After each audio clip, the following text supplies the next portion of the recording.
Thank you.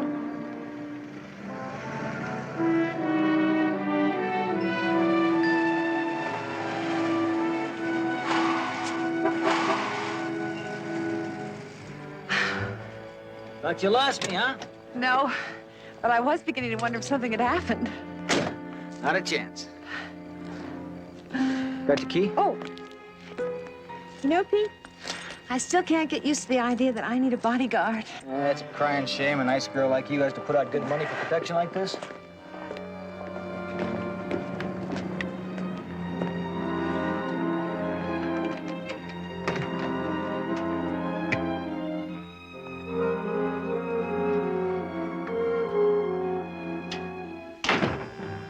You know, Miss Kelly, all I'd like to do is to get my hands on that creep.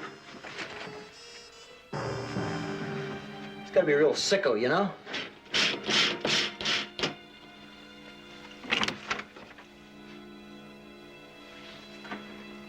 Okay in there. If you don't mind my saying, you keep the place real neat. Thank you, Pete.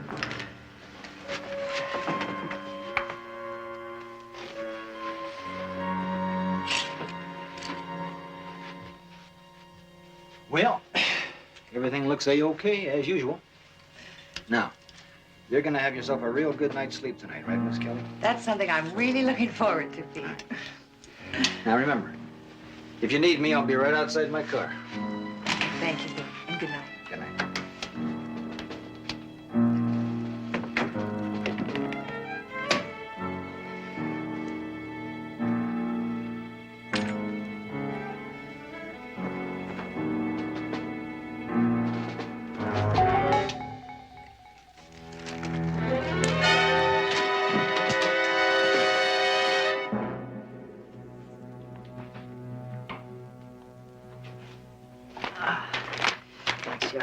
Now, what do you think? Hmm? Perfect? Perfect. Yeah, Barnaby? What do you think? Well, what? The lamp. I like any kind of a lamp with a 150-watt bulb in it. You're some help. Come on, JR, you tell me. Look, will you trust me? It's a terrific lamp, and it looks great there. You really like the lamp that much? I ought to. I gave it to you for Christmas. Oh, come on. I was taking you seriously. This time of night, the only thing to take seriously is a fond farewell. Come on, Jedediah. We got a heavy day tomorrow. Oh, that's just swell. Right when I'm getting down to unwrapping the dishes. Sorry, kid. Dishes is women's work. I always knew it. Chauvinist. Oh. Well, will you look at this? You know, with all these housewarming presents you're getting, you move every couple of months, you can make out like a bandit. Right. Although I really haven't told that many people I was moving. Well, you must have told somebody. Let's see what they got you here. Oh. A Valentine. And it's not even Valentine's Day. Check the corridor. Barnaby, I know what you're thinking, those awful headlines, but good heavens, there are a lot of stores that carry this shaped box all year round. I'd feel a lot better if I knew who sent it. Nothing. Street's clear, too. You know, we're going to feel very foolish. Let's find out who this is from. How much do I love they let me count the ways. I will very soon. You're next.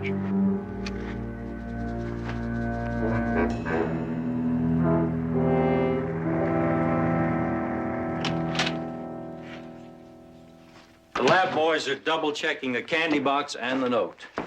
Double checking. Just what does it take, John, to tell whether it came from the Valentine killer or not? Barnaby, I'm as worried about Betty as you are.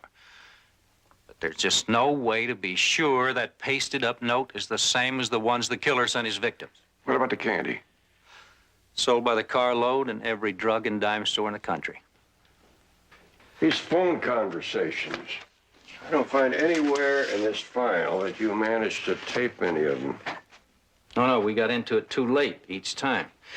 The first two victims, Doreen Lockwood, Elsie Barton, according to friends, both thought it was just somebody who had a crush on them from afar. Now, this one, Linda Kelly, didn't come to us until the killer had started sending her photographs of herself. According to the newspapers, that's generally just before he strikes. That's the pattern.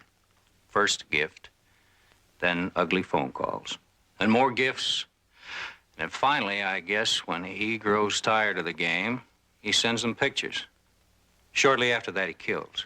And doesn't leave any clues. No.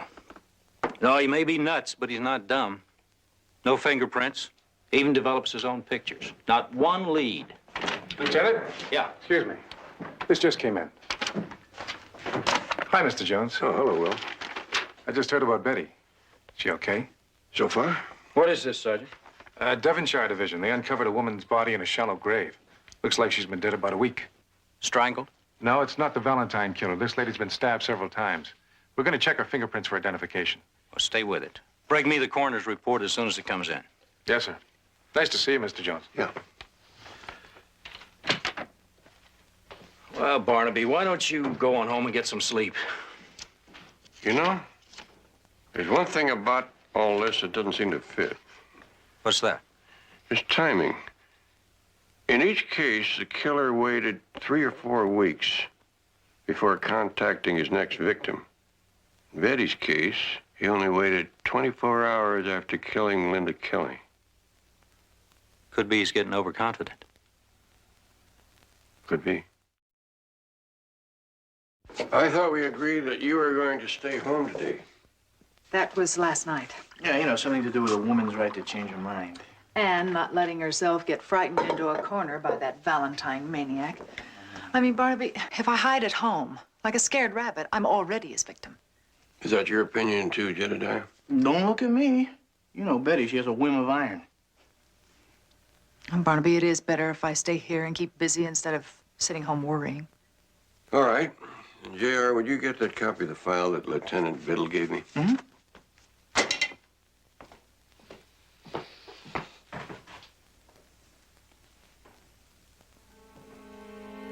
Barnaby.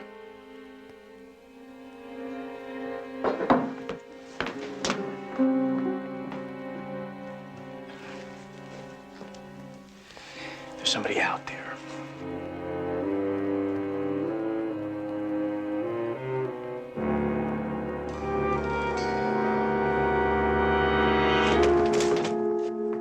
Wait a minute. It's all right. Okay, pal, what are you doing out there? It's all right, Jedediah. Come in, Will. Thanks, Mr. Jones. Hello, Betty. Will, what a surprise. Will Gowan, Sergeant, LAPD. I don't care if you're Friar Tuck of the L.A. Rams. You should not be lurking out there like a second-story man. What's the matter with you? This is my cousin, Jedediah Jones. We're a little nervous around here, Will. Sure you can understand. Sure. I'm sorry. I should have let you know I was out there. Been much too long, Betty. Give or take a year or so. What are you doing here, Will? Oh, it's my job, lady. My job. I'm one of your new bodyguards. My what? How come? Lieutenant Biddle got it straight from the chief. The department has no intention of letting Betty become the 4th victim. That's ridiculous. I mean, I have Barnaby and JR to look after me. No offense, Will, but I mean, that's the last thing I need is to go tripping over a mob of bodyguards. Don't worry. I'll stay out of your way. But orders are orders. Well, since we have to put up with you, maybe you can help. Any way I can. Problem is that somebody has to go through this file and see if they can find a common denominator between these victims and Betty, which would point to the killer. Well, before you go through that file, why don't you have Betty talk to Ellen Ashley? Ashley, the roommate of the second victim, Doreen Lockwood? Right. Now, her description was very vague, but it might trip something in Betty's mind. Miss Ashley? Mr. Jones.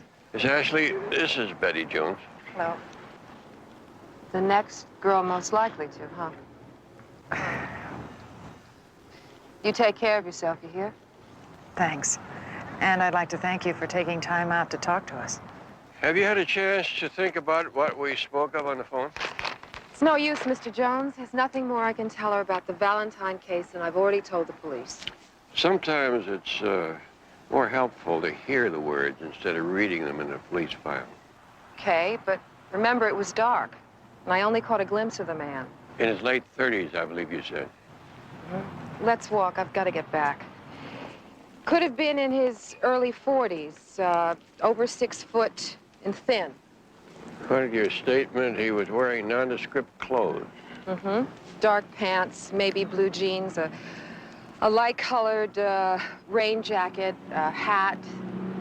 Oh, yeah, and crepe or thick rubber-soled shoes. Now, I remember that because he didn't make a sound when he walked on the hallway floor. It's made of tile. Can you think of anything else? Anything at all? Well, as I was going up the stairs to the apartment, I glanced around just as he was coming out the front door. Now, it seems to me he stooped a little bit, like he was lame in the right leg. That's it. That's all I can tell you. One more long shot. Doreen and his last victim had one thing in common. They both worked in this general neighborhood. Now, did Doreen ever mention meeting someone who struck her as acting strangely? No, not that kind of strange. Well, look, I sure hope they catch him before he... Right. Thank you so much, Ellen.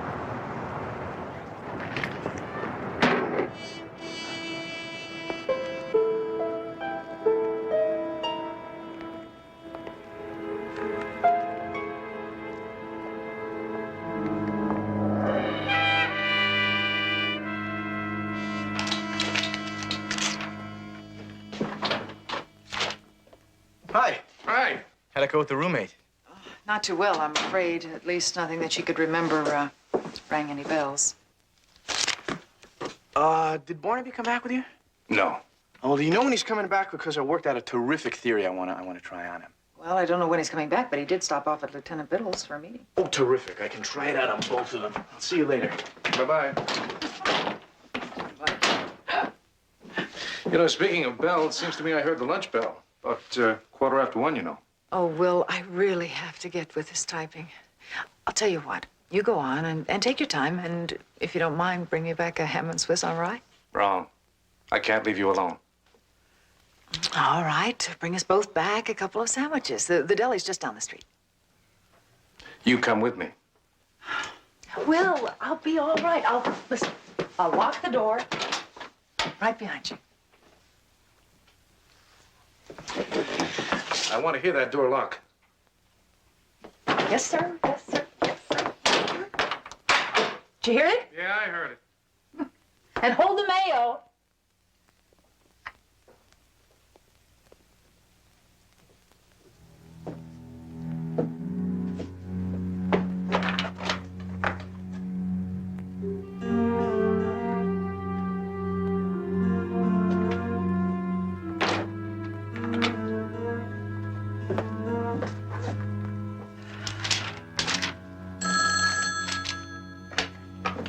Barnaby Jones' office. May I help you? Roses are red, violets are blue. All of my dreams are only for you. Who is this? The one who loves you, sends you presents, thinks only of you. You. I've been waiting for your call. Liar. You're like all the rest. Liars. No. No, I'm not. I thought perhaps we could meet. Would you like that? Maybe we could meet, and I could prove to you that I'm not like all the others. We'll meet, all right. Oh, yes, we will. Until then, I'll be watching you. Day and night. I'll be watching.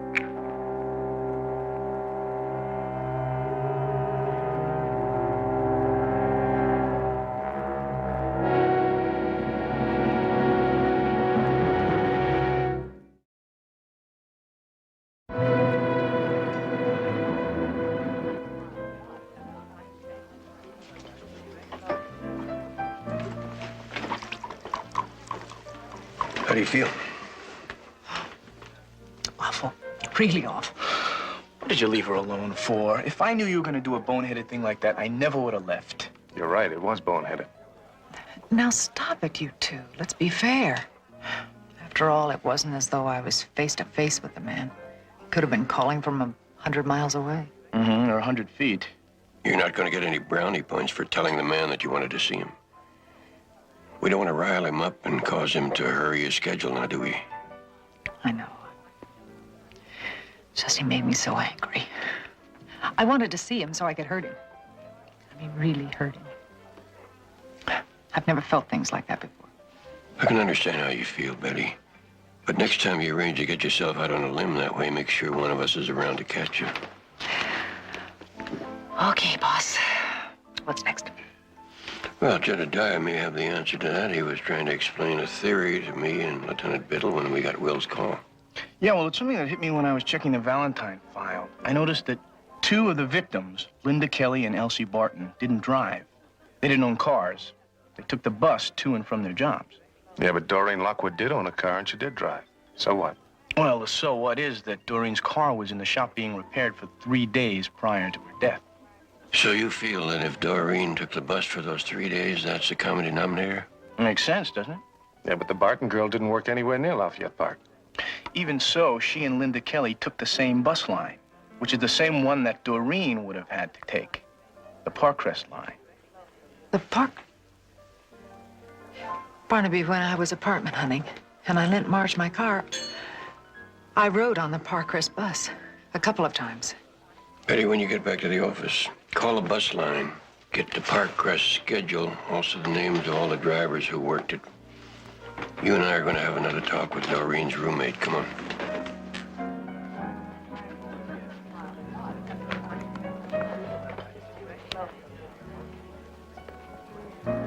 What's the secret, Betty? What? I've been watching you look at Barnaby and JR. What does it take to put that kind of love in your eyes? Oh, well, they're family. So outsiders still don't stand a chance, huh? I thought surely by now you'd given up on me. So did I.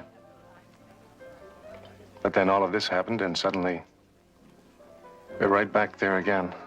I'm swinging, and you're ducking. Well, as long as you wear velvet gloves, neither of us is going to get hurt. Raise the arm. It's still not right. Loosen that one up. They're too rigid. I want a natural look. Hello again, Miss Ashley. Really, Mr. Jones, I thought we were finished. This display has to be ready by tonight. Well, this will only take a moment of your time. This is my associate, Jedediah Jones. Hi. Hi. Lower the arm and fix the scar. I'm sorry, Mr. Jones. What did you want to know? How about Doreen Lockwood? When her car was being repaired, did she take the bus to work? No, she never took a bus. Are you sure about that? Positive.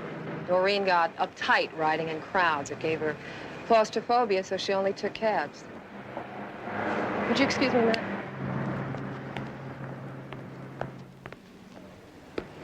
Smooth out the sweater. Well, that blows my great theory. Not necessarily. Maybe we just picked the wrong ride. What do you mean? Didn't the file say that Linda Kelly took a cab home the night she was murdered? Yeah, but that was out of the ordinary. Mostly she just took buses. And can't we assume that the other victims occasionally took a cab? Oh, yeah. We know Betty uses a cab. That could be the common denominator for all of them. Pull the other one down. Yeah, right. Good. Good, that's much better. Miss Ashley, Double the chain. Okay. when your roommate took these cabs to work in the morning, No, Doreen never took a cab to work. A neighbor gave us rides in the morning. well, then she just took cabs home. And when she went shopping. Well, how did she get these cabs? Did she call up or did she hail one? Oh, I don't know. The only time we ever rode home together, we walked to a taxi stand. Is that around here in the park area? Yes, over by the south entrance. Thank you. Thank you very much. Come on, Jedediah. Tighten the blouse.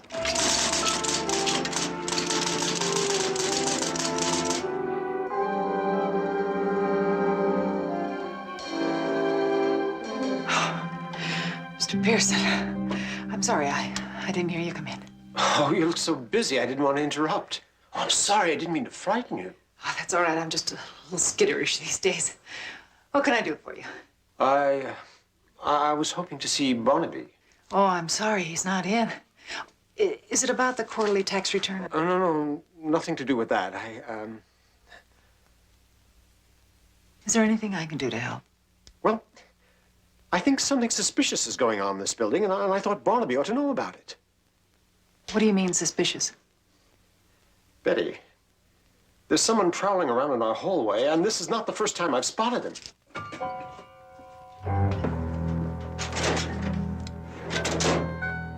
Good heavens, Betty! He'll be all right. Just show me where he is. Oh! Be all right. Come on. He was just down the hall. He's still there. All right.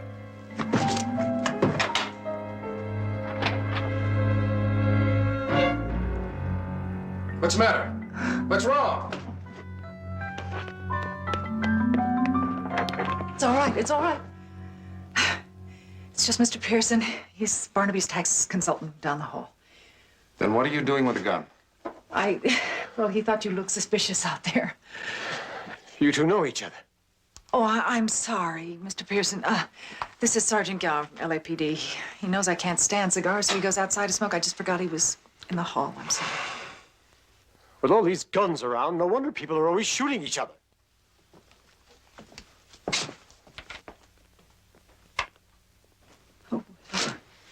Betty, I'll give up cigars, you give up the gun, huh?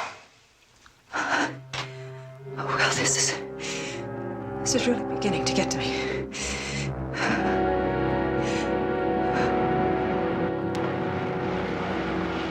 Okay, Charlie. Pick up passenger at the corner of Broadway and 3rd. And pronto, Tonto, the lady's pregnant. Walt, the tow truck's on its way. Now, the rest of you guys, I'm taking a break, so bug off for a while. Unless it's emergency. Sorry, gentlemen. I guess I could say you picked a bad time, but it's always like this. Where were we? You were telling us about the cab stand at Lafayette and 8th. Oh, yeah, it always gets a lot of action. Most of the drivers like to work there because there's a lot of short trips. Well, how many drivers would you say service that stand? Oh, about 12 to 14 operate out of there regular. Yeah, there's a roster we used last week. Well, we're looking for a driver who's about 40. He's tall and thin. He walks with a limp. Anybody on this list for that description? Man, they come and go in this outfit. I just know their names. You mind if we keep this list? No, I got copies. Barnaby. Driver right there by the gas pump. Why don't somebody clean this heap? Oh, that's Ed Wilson. His name's on that list.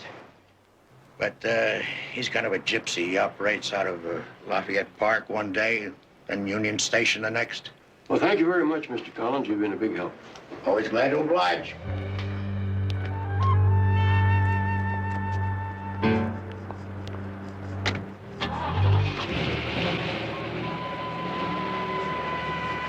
Well, are we just gonna let him get away? Yeah. So we're sure he's the right man.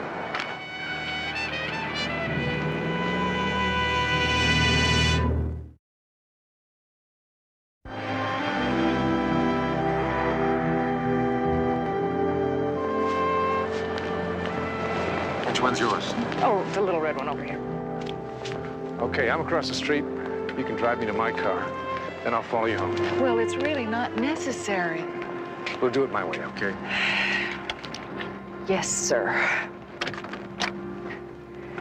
Will. Don't touch it.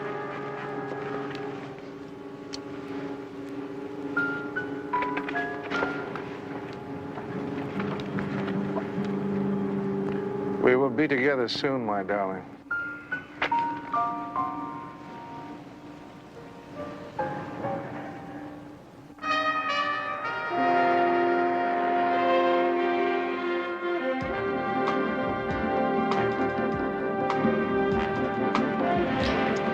Mr. Jones, if that display isn't finished. Bear with us just a little bit longer, Miss Ashley. Yeah, just think what it would mean if one of those drivers was the guy in the hallway. Here comes another one.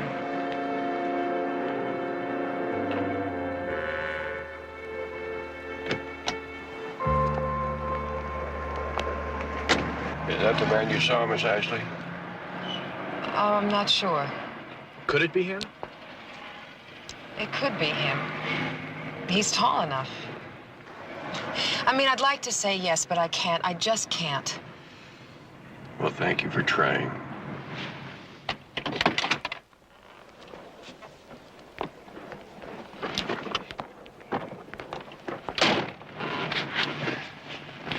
Well, here goes our last chance. I'm not so sure. Is there an address for Wilson on that registry? Yep, right there. All right. Let's go have a look around.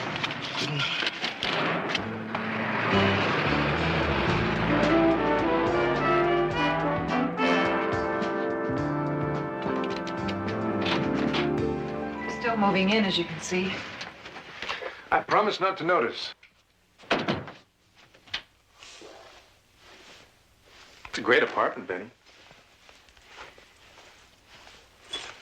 What a beautiful view. For looking out or looking in. The drapes were supposed to be delivered this morning. I wonder what happened to them. I can speak to the manager on the way out if you like. I wonder how many people are watching me right now. I wonder if he is. Betty, don't.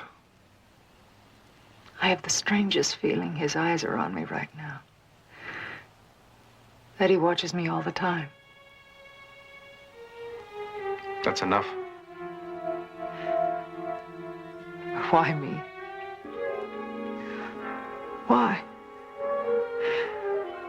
What did I do to attract him? And how does he know what I'm doing and where I'm going? Betty, I told you to forget it. Now, you're in your own home. You're being guarded 24 hours a day. He can't touch you. I thought I've got to make my call into the office. I want you to go and take a nice hot bath. Oh, I don't think I could. Listen, I promise you, I won't leave until my replacement arrives, okay? Now, you go on and do it.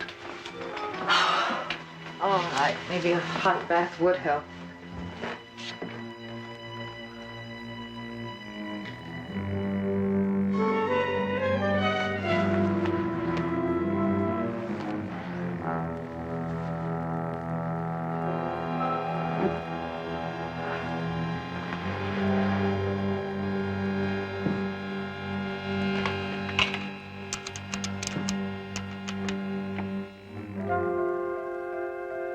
Yeah, this is Gowan. Let me speak to Murdoch, please. Ed, we're back at the apartment now. Okay, when? Okay, you tell him I'll wait for him here. Yeah. Bye-bye. Relief is on his way, Sergeant Bonner. Well, I'm going to take my bath now. And just in case you're gone when I come, I just wanted to thank you for everything. Well, please.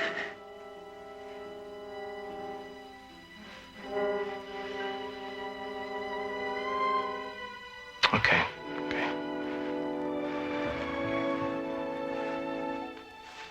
I'll go speak to your manager about your drapes. I'll wait for Bonner downstairs in the lobby. You lock the door after me. Bye. Thank you.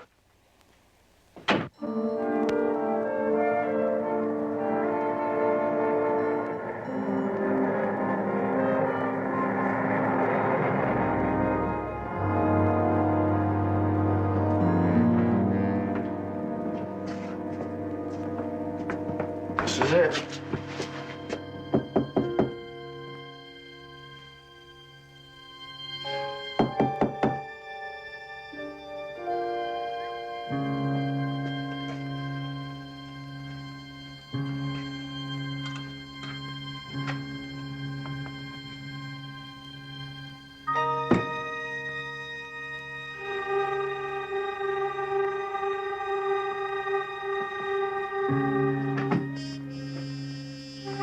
All right, what are we looking for? We won't know till we find it.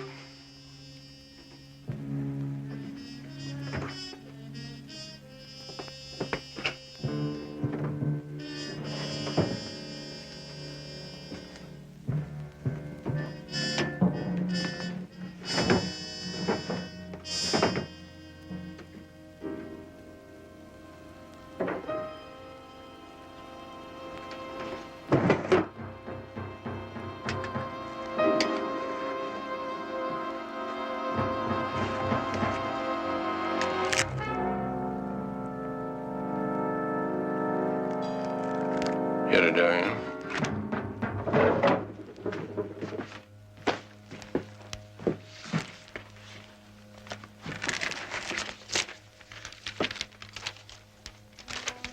This is it. Better call Lieutenant Biddle.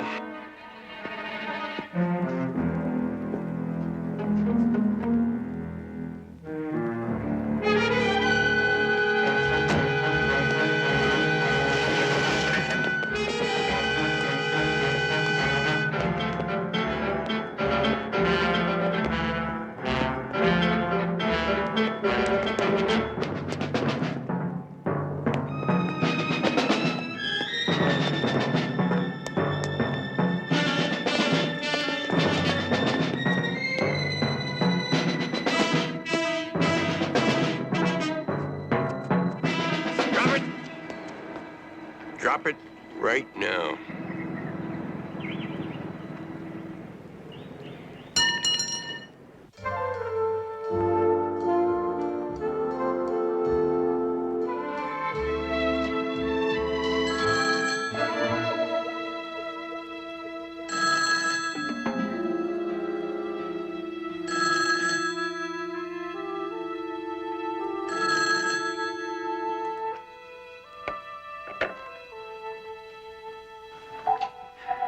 Hello? Betty, it's all over. What? Valentine killer. They've got him in custody. Lieutenant Biddle is booking him now. Oh, Barnaby, are you sure?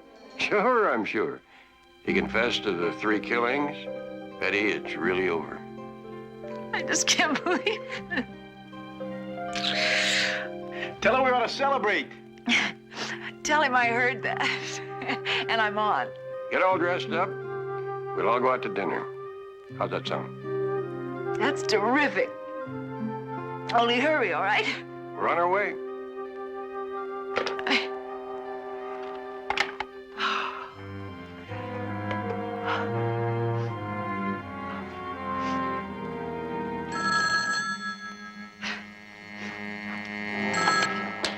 Listen, Barnaby, tell JR that I... Sorry I'm not who you expected, Betty.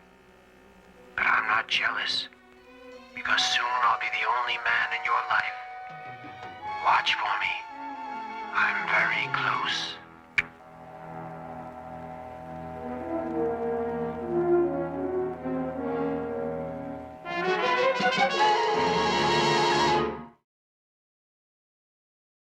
If it's not out already, I'll see what I can do to keep it under wraps. Good.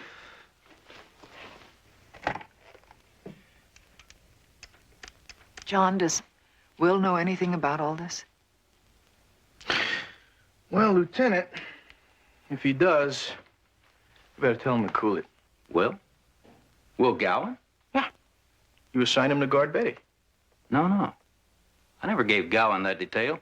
He's supposed to have the week off. I assigned Sergeant Taylor to the first shift. It's Lieutenant Biddle. Talk to Sergeant Taylor, please. Betty, what happened between you and Will last year? We dated a few times. He was fun. I enjoyed his company. He just got too serious too soon. That's all. And I broke it off. Taylor, tell PR to be sure to keep Wilson's arrest under wraps. And Taylor, who shifted around the duty roster? Well, why doesn't somebody tell me these things? All right. All right, anything else? Yeah? How long ago? Yeah, all right. Yeah, I'll be right there. Well, we just got an ID on that dead woman we found in Devonshire. Mary Alice Watkins, no address. What about Will Gowan? He traded duty with Sergeant Taylor. He wanted it, for personal reasons. Betty will round up a couple of men to keep an eye on you. It won't be necessary. Jedediah and I'll take the duty tonight. I guess that'll be all right. I'll check with you later.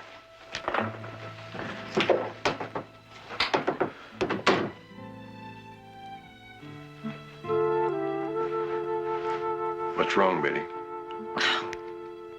I was just trying to remember where I heard that name before. What name? Mary Alice Watkins. sounds really familiar. How come? I don't know. Mary Alice Watkins. I wrote it down. I did. I wrote it down in your appointment book about, it has to be 2 weeks ago. I just can't remember why.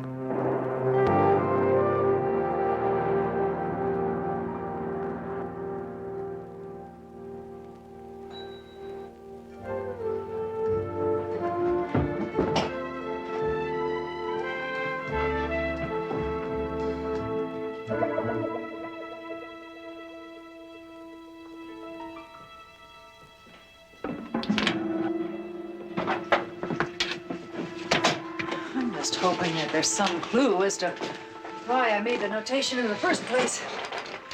Oh, no. How did he get in to put that there? When does it stop? Take it easy, Betty. Remember why we're here.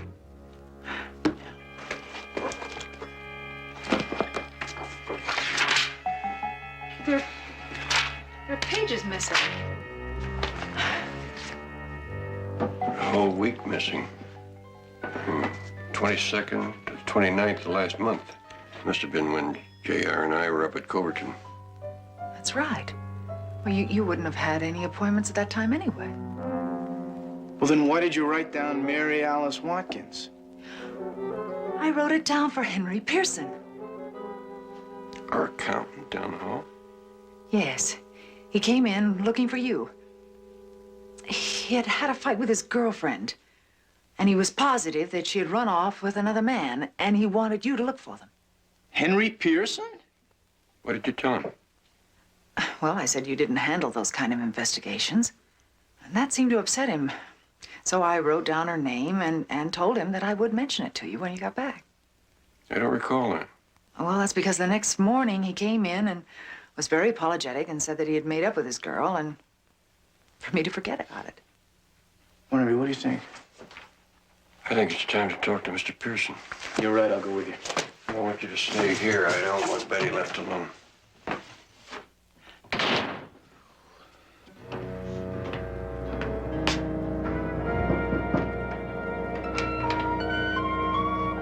Hey, Mr. Jones, didn't know you were working late tonight. Well, you know how it is. Mr. Pearson said he had some papers for me to sign. Well, Mr. Pearson left about 10 minutes ago. Said he was going out to get a bite to eat.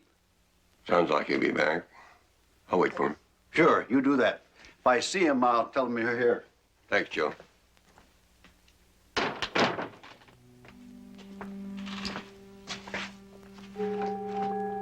JR, I think there's some clean cups on top of my filing cabinet. I'll get it. Thanks, honey.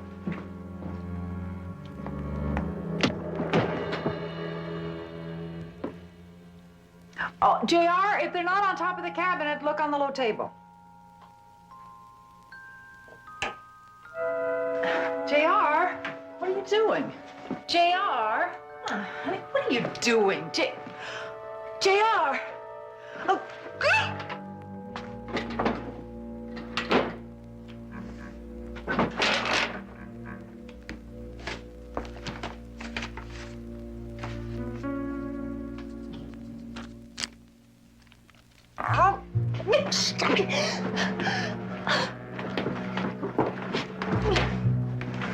Hold it! Stay back!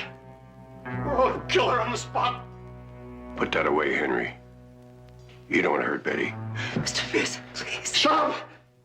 She knows too much. She's the only one who knew. That Mary Alice Watkins was your girl. And you killed her. She deserved it. A lying little tramp. No one had to know about marrying me, but I made the mistake of telling Betty. And that's why you pretended to be the Valentine killer to terrify Betty. I had to erase it from her mind. Kill her, in case they found Mary and connected me to her murder. But now it's too late. We all know. And then I'll have to kill you all. They'll think it was that Valentine man. But the police have him in custody. It won't work. Give it up, Henry. No. I've got to get out of here. Well, go. Leave Betty here. No. I need a head start. She's coming with me. Don't do it, Henry. Stay back. Don't try to stop us or I'll kill her. I'll lay you. Open it. Stay back. Pearson's taking Betty. We can't let him get out of the building. You all right? I'm fine. Let's go.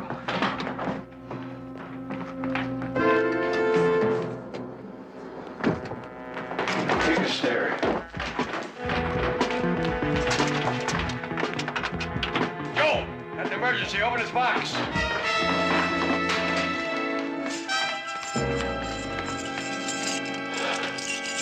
Come on, Joe. Don't fumble now.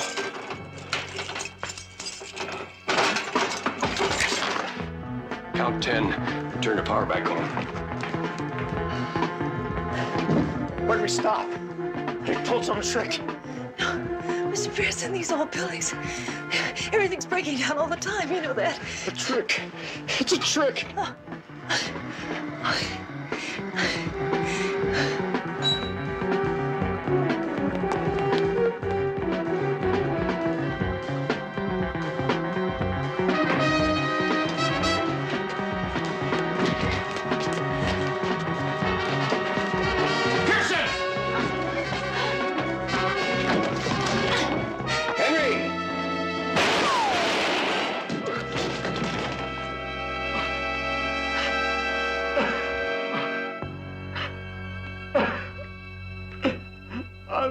Sorry. I'm so sorry.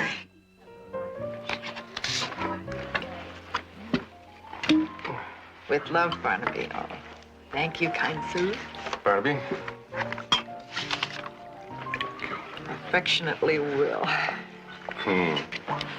Thank you, kind sir. And I wonder what this is from.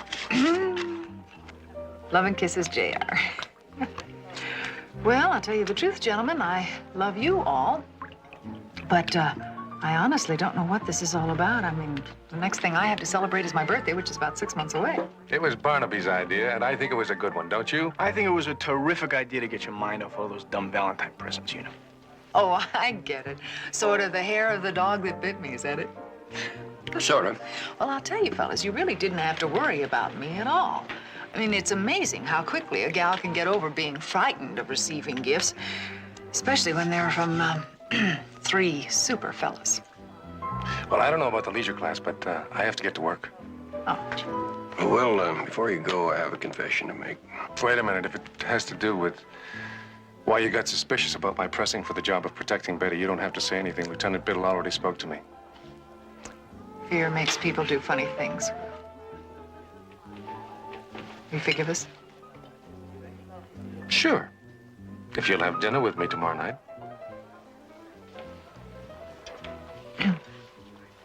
Well, if you make it lunch, it's a date. Still ducking, huh? Well, I'll still be in there swinging. Goodbye. Well, gentlemen, I want to tell you that I have a surprise for you. I'm going to pick up the check. I don't believe it. You were right. Right about what? Well, I had a hunch that you may try to repay us for helping you move. So he paid the check in advance. To a lot of happiness in your new apartment. Oh, that's nice. Thank you.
Okay, girls, that's great.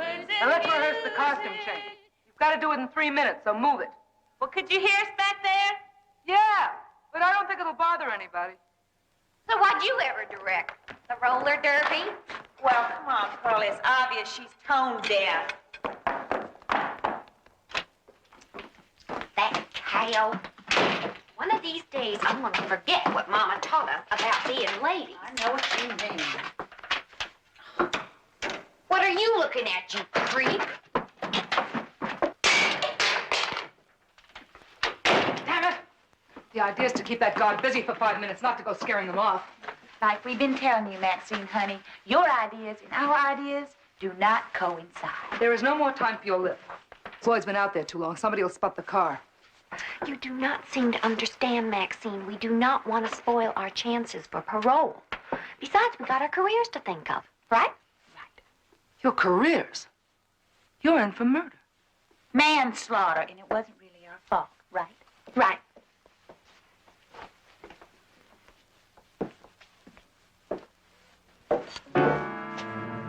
You don't do like I told you.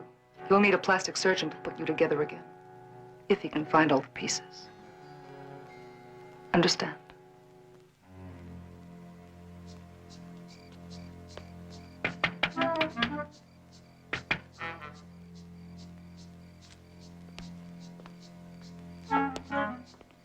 What's going on in there? Please, it's my sister. She didn't feel well.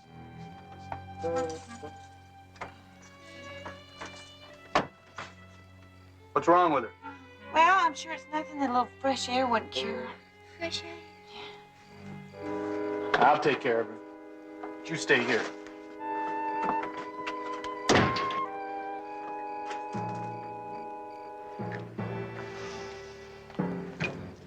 Oh, my, I feel better already. Still feel weak to me.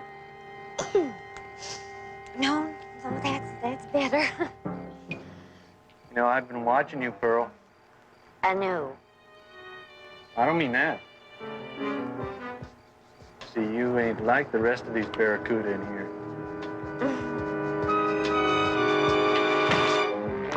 An opening act, that's all you'll ever be.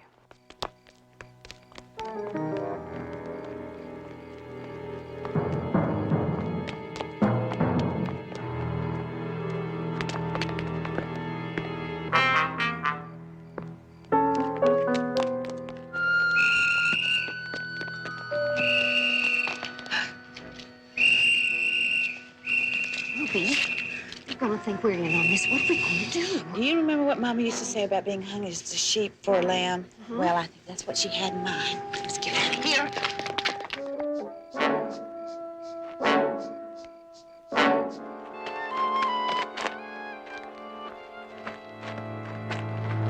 Is that you girls?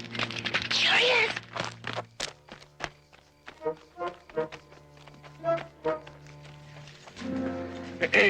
Hey, where's Maxine and Angel? The guard spotted us. We had to split up. They're waiting up there at the north corner of the fence. Okay, I'll be right back.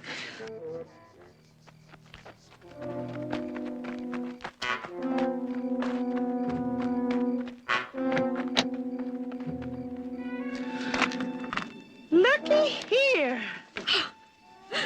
You know, I do believe that fate provides for artists in mysterious ways. You drive. Okay.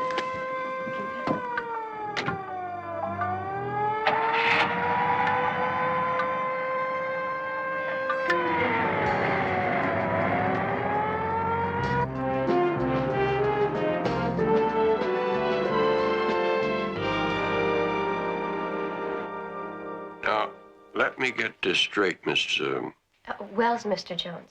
Mary Beth Wells? Miss Wells. You say that you were rehearsing for your wedding last night, and the young man that you were to marry mysteriously disappeared. Just like that, Mr. Jones. We were standing in this little room at the church waiting for the minister when all of a sudden he looked out the window and saw a young lady standing in front of the sunrise. I thought you said it was night. Oh, that's the name of his van. He calls it that because it has a picture of a sunrise painted on the side. Sounds logical. Well, anyway, he told me that maybe she was trying to steal something. So he went out to investigate. When he didn't come back after a few minutes, I went up to see if anything was wrong. Well, the young lady was gone, but then so was my fiancé and the sunrise. Did you try calling a young man at home? Well, he lives in his van, but I went to where he keeps it parked, the canyon trailer spot on Ventura. I waited there half the night, but he never showed up. He wasn't there this morning either. You know, Miss Wells, it's kind of a sad truth, but sometimes a young fella gets cold feet right before the big day. I thought about that, Mr. Jones. I can't believe that that's the case here. It was Lester's idea to get married in the first place. Lester who? Lester Gibson. You remember him, don't you, Mr. Jones? Yes, yes, I do. Well, that's why I came to you. Lester told me how you helped him out of that trouble with those two singers a while back. Betty, Yeah? we still have this morning's paper? Mm-hmm. Would you bring it in, please? Miss Wells, are you sure you didn't see two young ladies standing in front of Lester's van? Here you are, Barnaby. No, just one. Why? Well, the two singers that Lester was involved with, the Starshine sisters, escaped from prison last night. Either of these two look like the one you saw? Well, I don't know. It was pretty dark. Barnaby, do you think those two girls have Lester? Jedediah, where the Starshine sisters are involved, the possibilities boggle the mind.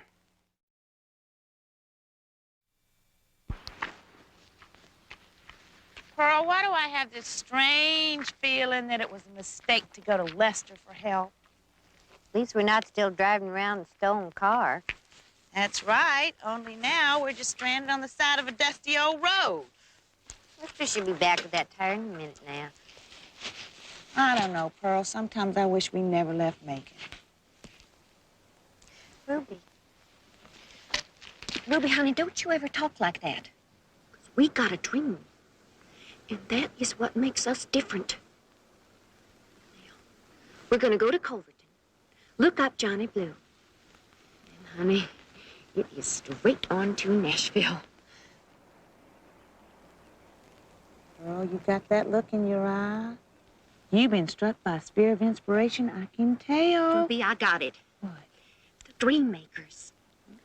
Pearl and Ruby Connors, the Dream Makers. I love it! Woo-hoo!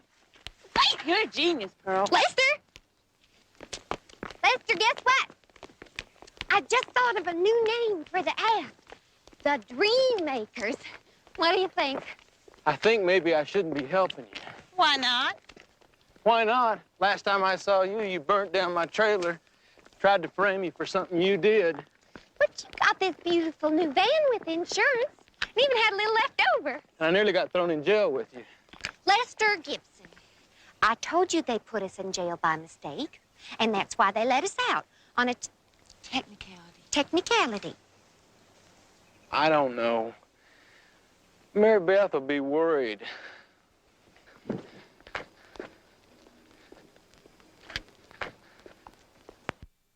Not one young lady, two. Two? Miss Wells said she only saw one. Well, maybe that's because the other one was standing near the back of the van. I remember they attracted my attention because they were both wearing raincoats. And it wasn't raining. Yeah, that would be an attention getter. Reverend, would you mind taking a look at this picture? Are those the two young ladies that you saw? Oh, heavens, no. These girls are, well, obviously used to harder times. Well, the girls last night were innocents. Yes, sweet innocents. Why, one of them even came into the church and placed some bills in the contribution box. Reverend, do you mind if I have a look? Well, no.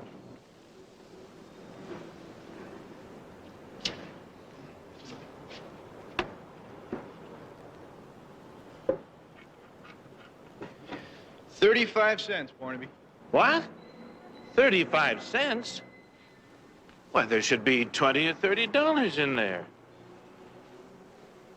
If it's any consolation to you, Reverend, you're not the first who've been taken in by sweet innocents or the Starshine sisters.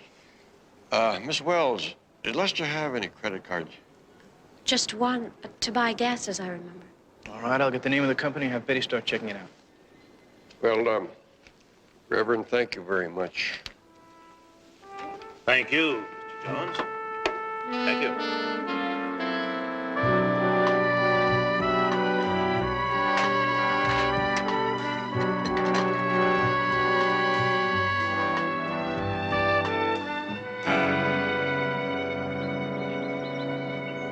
A little bit more wine, Pearl.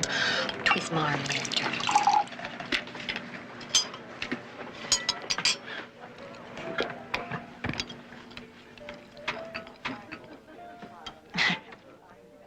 Wonder how Mary Beth is now.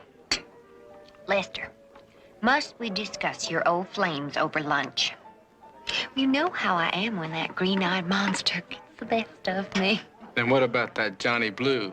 That's all you ever talk about. I told you, he's just an old friend of ours. We grew up together in Macon, Lester. Yeah, and he said if we ever needed any money to come see him. Well, this may come as a surprise to you, Lester, but that is exactly what we need. Now, would you kindly pay the check? $52.71. Well, pay it. Pay it? I only have $8 to my name. You told me you had some money. Yes, but not that much. Besides, we had to pay for these dresses and wigs, didn't we?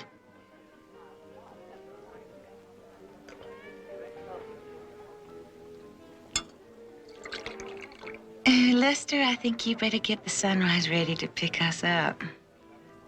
Don't ask, just do it.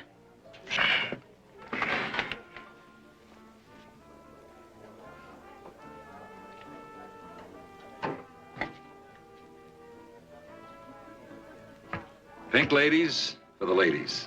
Oh, I didn't believe we ordered any drinks, did we, honey? Compliments of the house. My name is Stan Tolan. I own this place. Minus and San Leone. Very nice. My name is Abigail Dubois, and this is my sister Cornelia. How are you? May I join you? Of course not. That's why we sent our little brother out to play. Oh. Cheers. Cheers.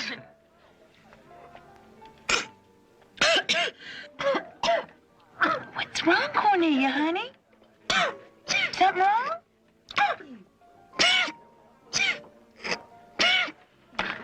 What is wrong with you?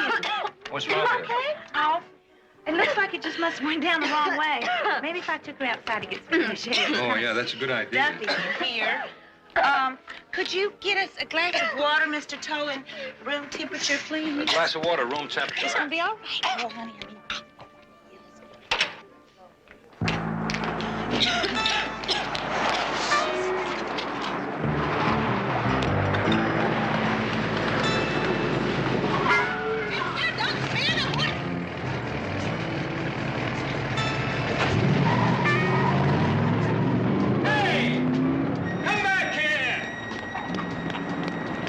You won't get away with this! I got the license number, Mr. Tolan. Also the credit card number. I'll get him. Don't worry. I'll get him.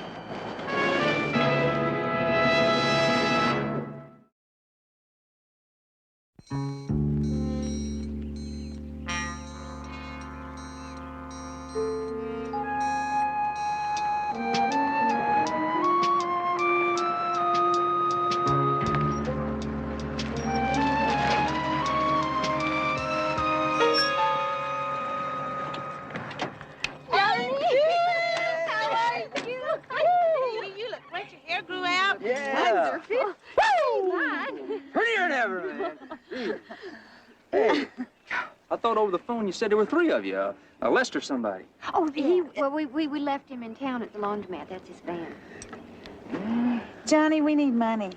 Well, I didn't think you came all the way to Culverton for the nightlife. How much? 5,000, maybe a little more. 5,000? Johnny, we need it for our new act, the Dream Makers. The Dream Makers? Whatever happened to the Starshine Sisters? Well, that was before I was struck with the spear of inspiration. You mean, that was before you busted out of jail? We got the papers down here in Culverton, too, you know. Hey, come on now. Come on. Let me see them pretty smiles. Come on now. You can trust old Johnny Blue. You know, I never did think you was guilty in the first place. Then you'll help us, Johnny? Why do you need so much? Because we cannot walk into Nashville with our hats in our hands. Not the dream makers, Johnny. We need a big car, maybe a chauffeur, you know, a big fancy hotel room, and lots of flashy clothes so the record people stand up and take notice. Right. What do you say, Johnny? You're still dealing, aren't you, Johnny? Yeah, honey, but this isn't Las Vegas. It's just a small backroom casino. But it could work. Yeah, but you're gonna need a stake. How much? Well, you're gonna need 1,000 for show. Now, how much you got? $20 in a St. Christopher medal. And the sunrise. Oh, come on, Pearl. Lester wouldn't sell Sunrise in a million years. He doesn't have to. You're gonna need the pink slip. He keeps it hidden under the dash. All I have to do is sign his name. Pearl, he's been awful nice to us. Ruby, we can pay him back afterwards from our winnings, plus interest. Mom always said one good turn deserves another.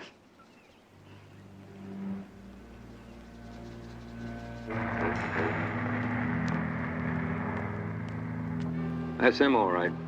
They must have been wearing wigs, but I'd recognize those faces anywhere. That's Abigail, and that's her sister, Cornelia. Abigail and Cornelia? Yeah, Dubois. Why, you mean that's not their real names? Somewhat like the proverbial rose, the Starshine sisters, by any other name, will still steal your wallet. Did they say where they were headed? No. You know something? With those two chicks, if they had told me they were broke, I would have given them the stakes, thrown in a bottle of champagne. That would have spoiled all their fun. Barnaby.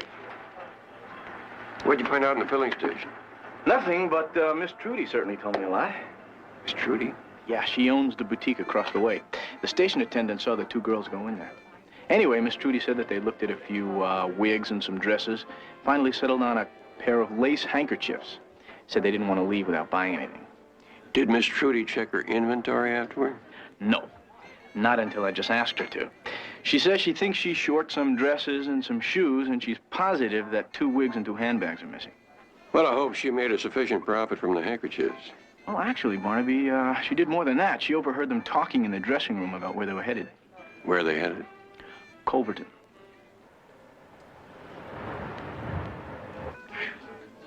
I know they're in here. A guy in the parking lot told me he saw them come in. Well, you see them? If I saw them, would I be asking you if you'd seen them? Well, if you didn't see them, and I didn't see them, what do you want me to tell you? That's him at the bar, Nick. I'm not leaving till I find them. Now, look, I've had just about enough. Hey, Joe, that's no way to treat a new customer, huh? My name's Nick DeMarco. I own this place. I understand you're looking for a couple of young ladies, right? You bet I am, and I know they're here. Well, maybe you're right, Mr. Gibson. Lester Gibson. Okay, let's take a look.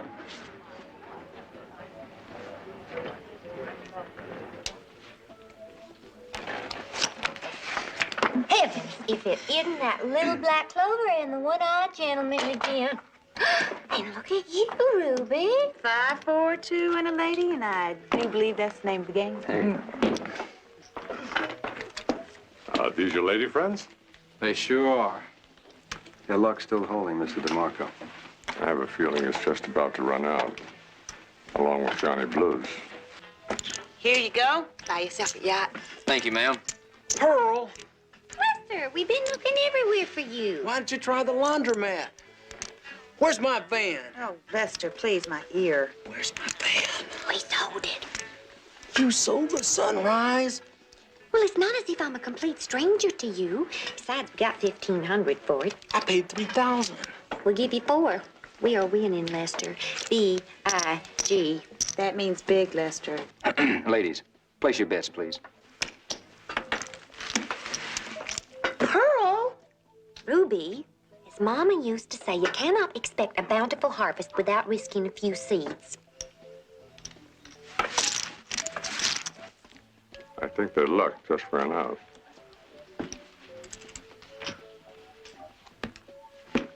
Boss wants you to take a break, Johnny.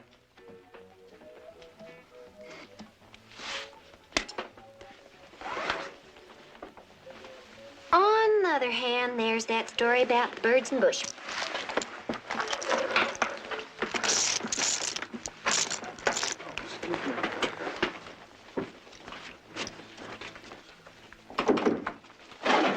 Want me to stop? No.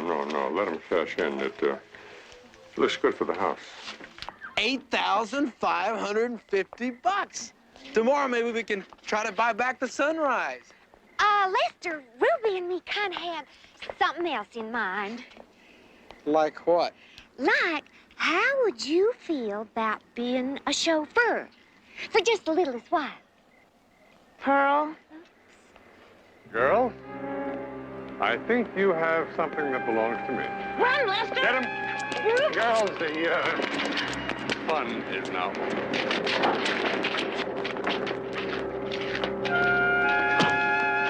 Oh, please don't hurt him.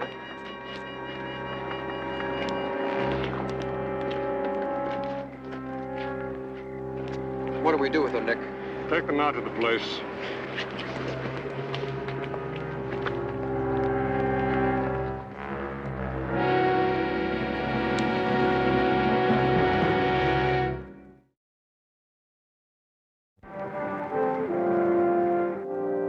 Nice-looking girls, eh, Mary? But what makes you think they were in here? Couple of reasons. Number one, we checked every other place in town, and the other one is your sign out front says live entertainment. We thought they may have come in here looking for a job. Let me take another look at that picture, would you? There's a good chance they might have been wearing wigs. You know something? They were in here asking about a job. Yesterday evening sometime, I told them we didn't have anything, and I sent them away. Do you have a young fellow with them? No, they were alone. Did they say where they were staying? It was during the dinner hour. I must have talked to them for all of 30 seconds. Would you have talked to anyone else in here? No, they just asked for a job, then they split. Well, thank you very much for your help. Anytime. I'd offer you a drink, but we're closed now. Well, that's all right. I've already had my milk.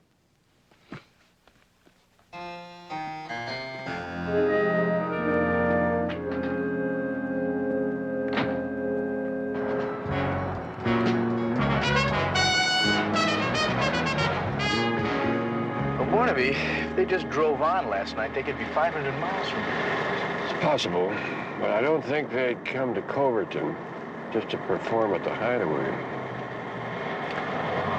Barnaby, look at that. What do you think? Not a Rembrandt, but I'd say it's a sunrise.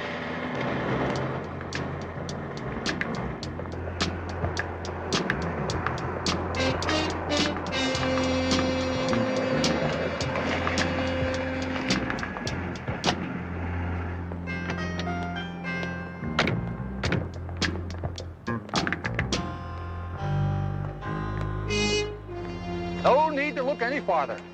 That van is you, or my name's not Smiley Oldswanger, largest used car dealer in Culverton, California. Oh, that's quite a name. Mind if I just call you Smiley? Mister, you can call me anything but late for dinner. My name's Barnaby Jones. I'm a private investigator. This is my associate, Jedediah Jones. Hi there, Smiley. What can I do for you? This van here, did that used to belong to a fellow named Lester Gibson? Yeah? Why? When did he come in, do you know? He didn't. His wife bought it in yesterday. His wife? Pretty little thing. Came in with her sister. But he had signed the pink slip, so everything was on the up and up. Did she say where her husband was? Oh, in some hospital. That's why they needed the money in a hurry, so he could have open heart surgery. Did she give you an address where they were staying? She said they moved around a lot. What time of day was it? Around 4:30. Well, that would mean they came here before they went to the Hideaway. The Hideaway? If they went there, I sure bet they didn't have much money left over for the operation. What do you mean? Nick DeMarco runs a little casino in the back room. Oh, you didn't tell us about that. Well, thank you very much, Smiley. Pleasure. You know, Barnaby, I cannot believe that Lester would let them sell his van, not for gambling money. Jedediah, you realize that Lester hasn't been seen since yesterday afternoon? Mm-hmm. That's what's got me worried, too. Lester, we're sorry we got you into this. But if we ever get out of here, we're going to make it up to you by letting you be our manager. Any ideas?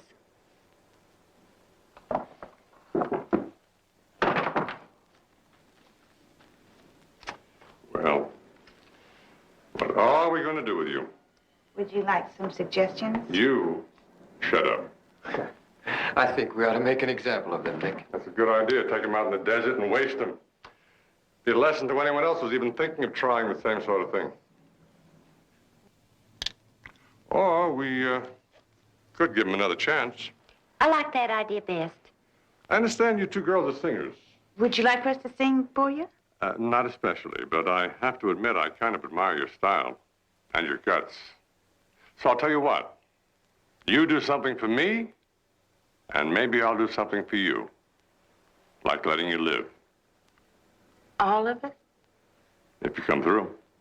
What'd you have in mind? Just a little poker game between Johnny Blue here and Ben Kingston.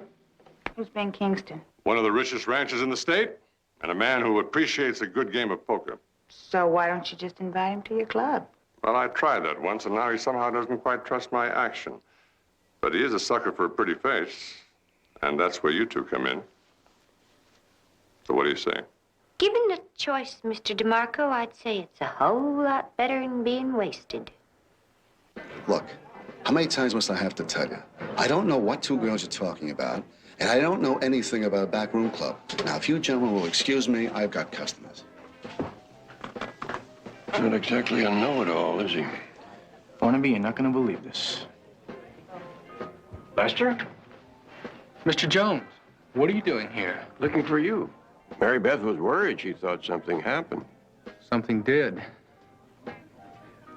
I changed my mind about getting married, so I just took off. Lester, we know about Ruby and Pearl. Mr. DeMarco's waiting, Lester. Yeah, I've got to be going, Mr. Jones. I'll call Mary Beth and explain everything. Nice to see you again, Mr. Jones.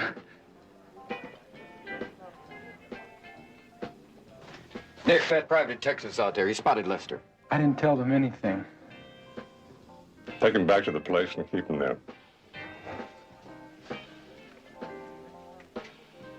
Well, Mr. Jones, what's up? Would you mind explaining to me what Lester is doing here with you? Lester? Oh, Lester. Well, what's there to explain? He works here. Since when? Since yesterday. He came in here looking for a job. He seemed like a bright young kid, so I hired him. Why didn't you tell me that earlier? Oh, you mean when you asked me if there was a young man with the two singers? Well, I didn't realize you meant Lester. I just sent him off on an errand. I don't know when he'll be back.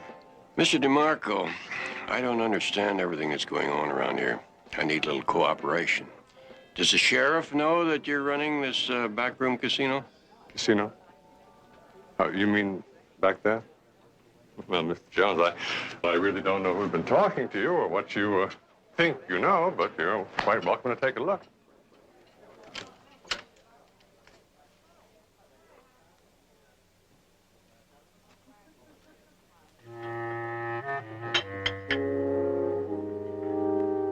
It's just a banquet room. There's no law against that, is there?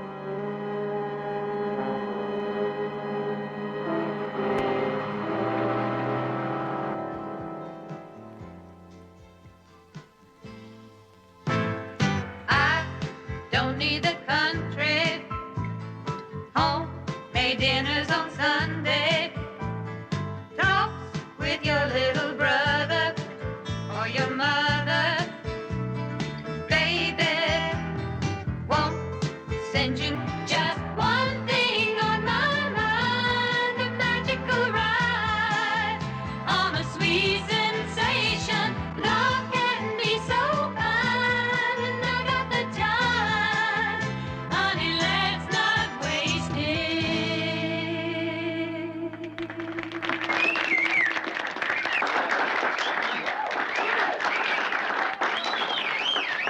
Thanks, folks, and remember, we're the Dream Makers. You'll be hearing from us. I bet we will Well, what? be hearing from you. Singing like that, how long are you going to be playing here? Oh, well, that depends on management. That was just an audition arranged by a friend of ours. Well, then I better talk to the management. They owe me a couple of favors. First, I'd like to buy you two a drink. I'm sorry, we don't drink with strangers. Oh, I'm no stranger. Name's Ben Kingston. I'm really just a country boy that happens to own a lot of the country. Come on, sit down. But we can't, Mr. Kingston. We're cousin sitting. With our cousin Willie, Aunt Meldie's boy from Macon. Well, why don't we get him a milkshake or something? How's that? Willie's 30. Oh. And he has this terrible disease. Aunt Meldie calls it the gambling fever. It's not like he can't afford it, though. Do you know the Dubois family, Mr. Kingston? Dubois? The Dubois from Macon. Sounds kind of familiar. Yeah, listen, I tell you what. Why don't you go look in on Cousin Willie? I'll wait for you down here. How's that? I don't know. I mean, once Cousin Willie starts chewing your ear. Uh-huh. You know, it sounds like I better go along with you just to give you an excuse to leave. You wouldn't mind? No, let me get my hat.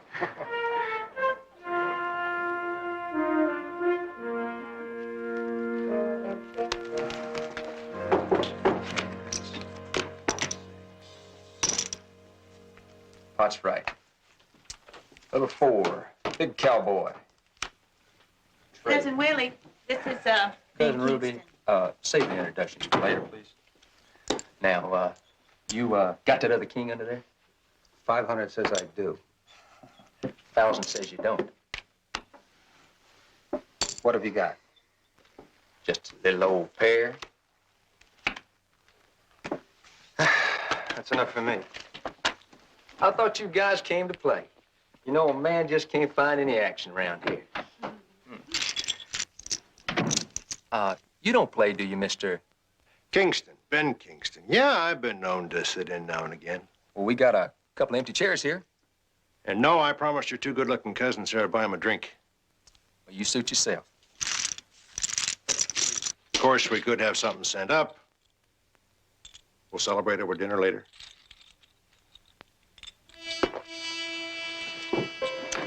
Well, Pearl, I think Cousin Willie's fever is catching. Mm-hmm. I do think we should call room service. What do you sell them? Much as you can buy.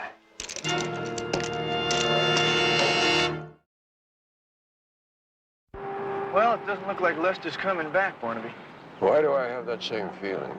Maybe we should call the sheriff. We got nothing to tell him until we know where Lester is. I think our best bet is to let DeMarco make the next move. Barnaby.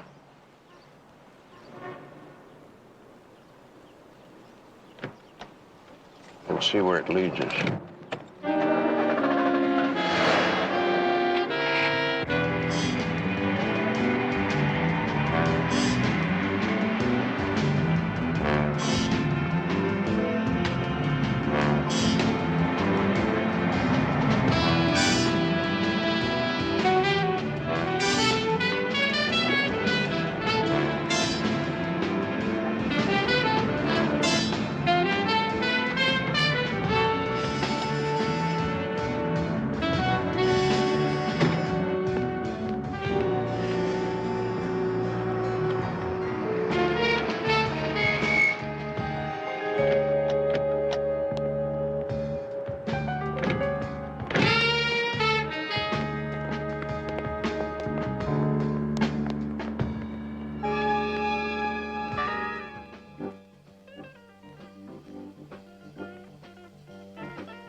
How's it going? Perfect. Johnny let Kingston win for a while, till the stakes went up. Now Kingston can't figure out why his luck's gone sour. And the girls? If I didn't know better, I think they did this kind of work before. Wish we could get a closer look. No way, Jedediah.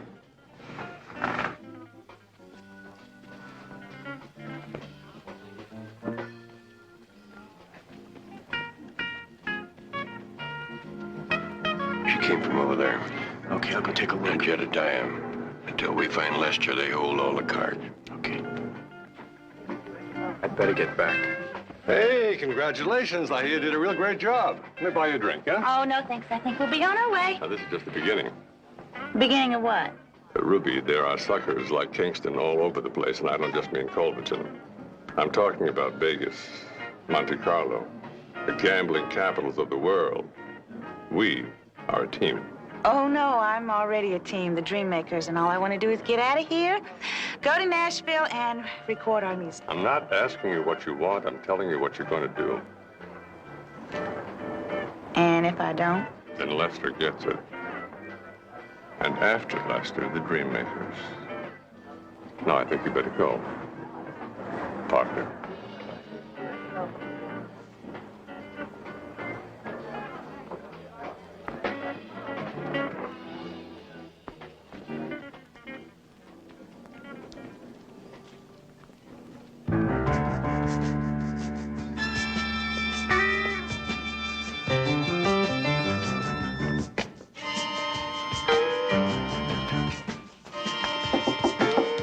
Who is it? Ruby. Yes, here's your 200.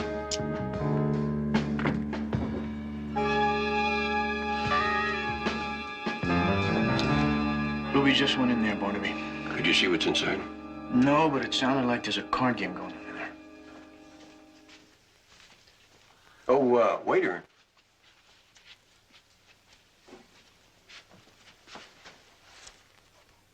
How'd you like to take the day off and go fishing?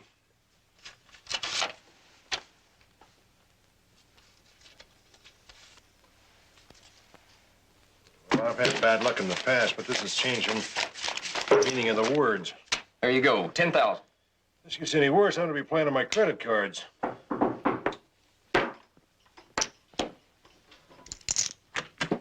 Room service. Ice cream, sodas. I hope you're all having a nice day. Where shall I put you, sir? Oh, here, right here. Right here. Anybody in trouble? Yeah, Lester is. They're holding him. What's going on over here?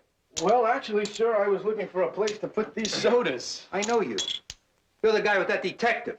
Detective? Yeah. What's a detective doing in here? Oh, you idiot. I'm so sorry. Johnny, get out of here while you got the chance.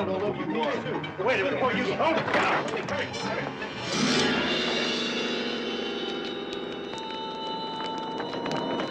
Hold it, ladies. Hold Mr. Jones, boy, we'd like to see you. it. Where's Lester? Mr. Jones, you gotta help him. They said they'd kill him if anything went wrong. Barnaby. We better get out of here. Where are they holding Lester? Probably up at the barn. I'll give you directions. I got a better idea. You take us to him. I was supposed to get married today. You want my opinion? You're better off. Who is it? Ruby, I got a message from Nick.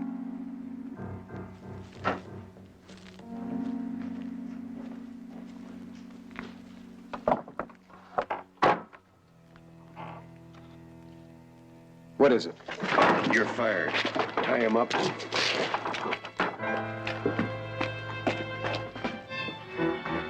Poor little baby.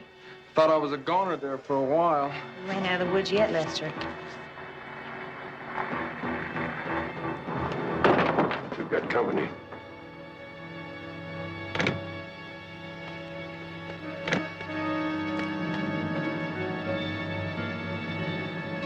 What now, boss? Question is, why would they go to all this trouble just for Lester? Jones! All I want is the money from the game. Nobody gets hurt. Money? You don't know anything about any money.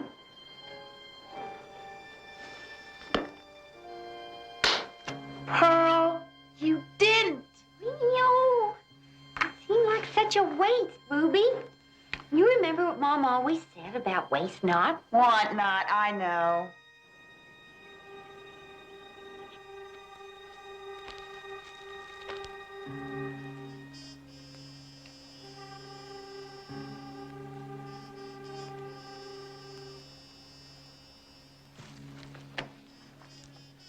Jones! Giving you one more chance. Throw that money out. What about Lester and the girl? Nobody gets hurt. As long as I get what's mine. All right, I'm opening the door and throwing the money out. Barnaby, they'll never let us go. They know we're gonna head right for the sheriff. With that kind of deduction, Jedediah, you should graduate that law school with straight A's.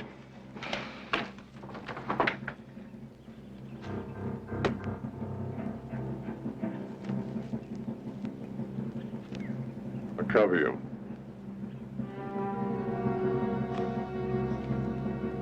Lester, get in the car. You're driving. You two stay put. You get on the back. I'll tell you how we do this.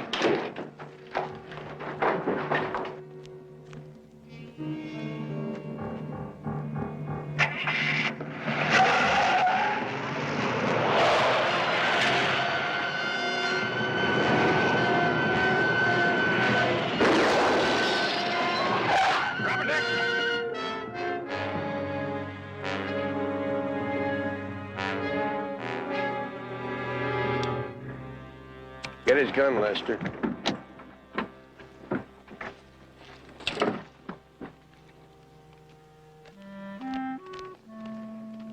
Hey, girls. You don't want to leave without saying goodbye now, do you?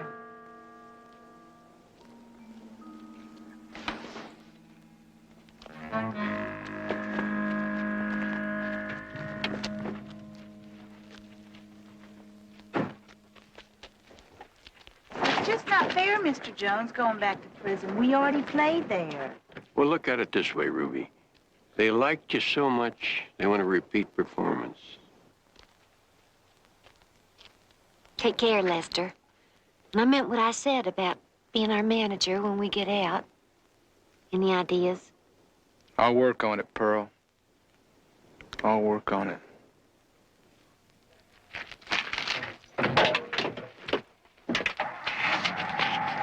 Hi there, what's your name? You know something, Barnaby? I bet you he waits for those girls to get out. The way that pair operates, he may not have too long to wait.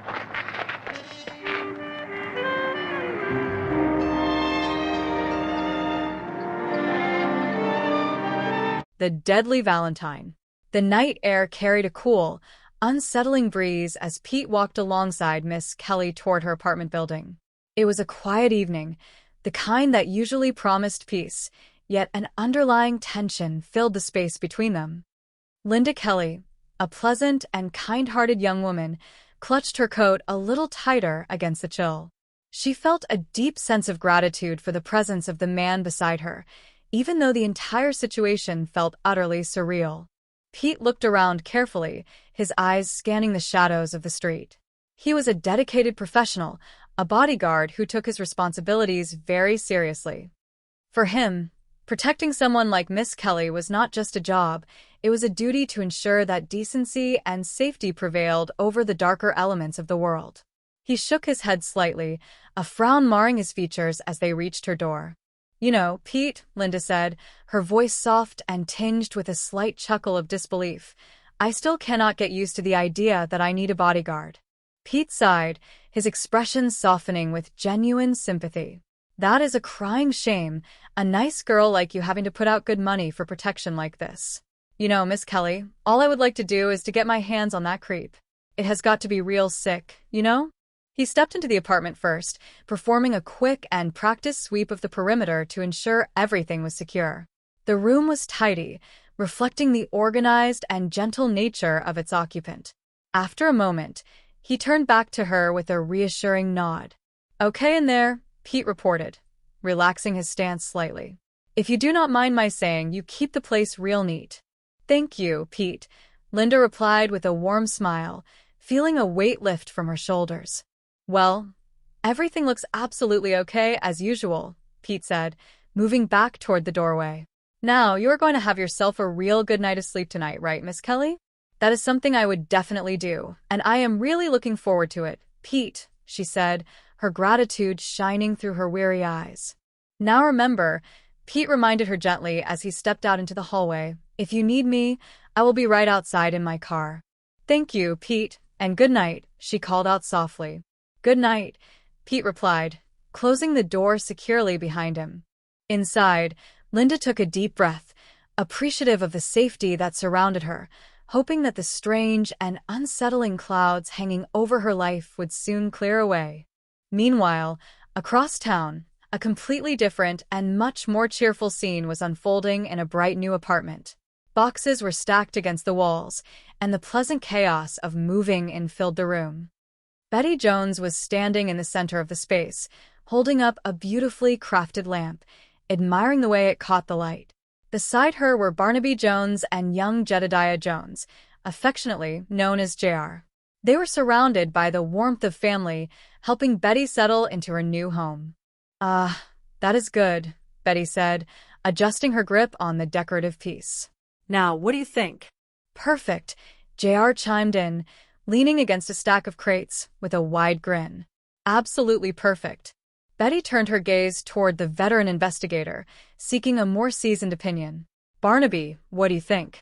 Barnaby looked up from a box he was inspecting, a dry, humorous glint in his eye. "About what?" he asked innocently. "The lamp," Betty clarified, gesturing to the object in her hands. "I like any kind of a lamp with a 150-watt bulb in it," Barnaby joked, his legendary practicality shining through.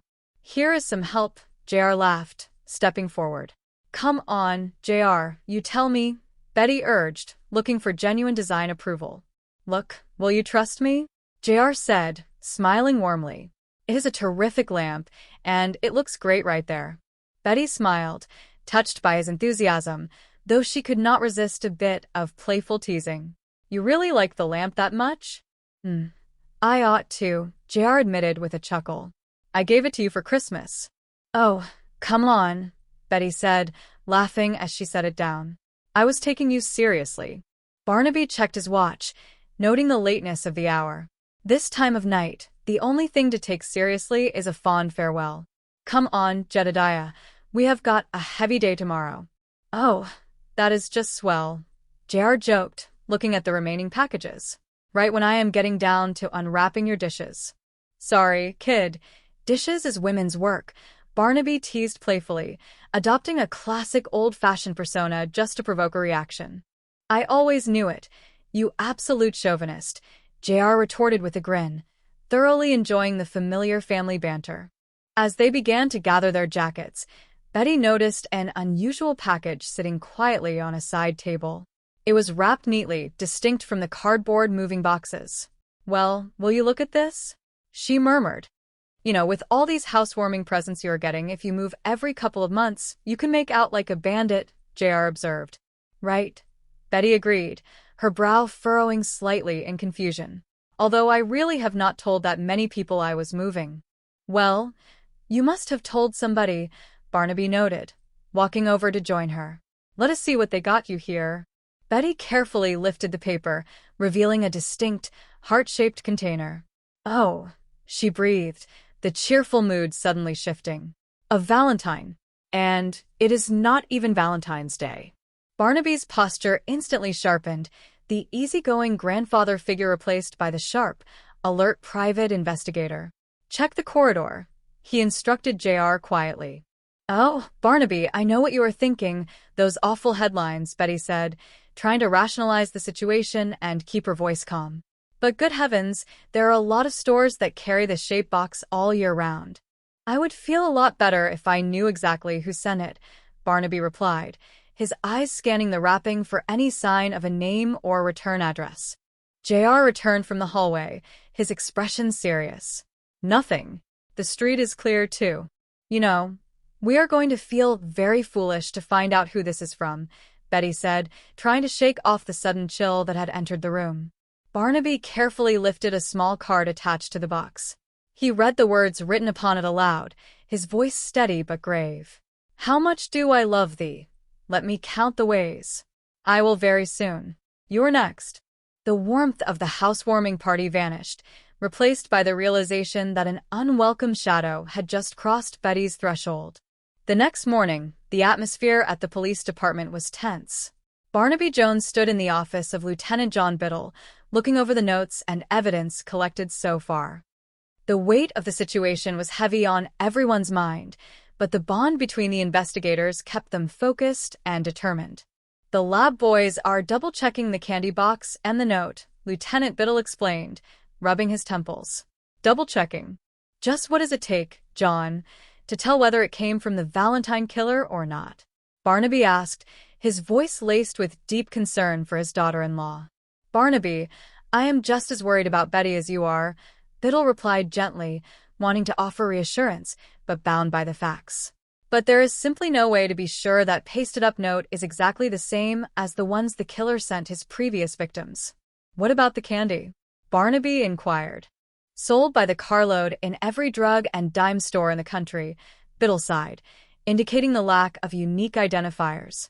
Barnaby flipped through the official documents, his analytical mind searching for gaps. These phone conversations, I do not find anywhere in this file that you managed to tape any of them. No. We got into it too late each time, Biddle admitted with regret.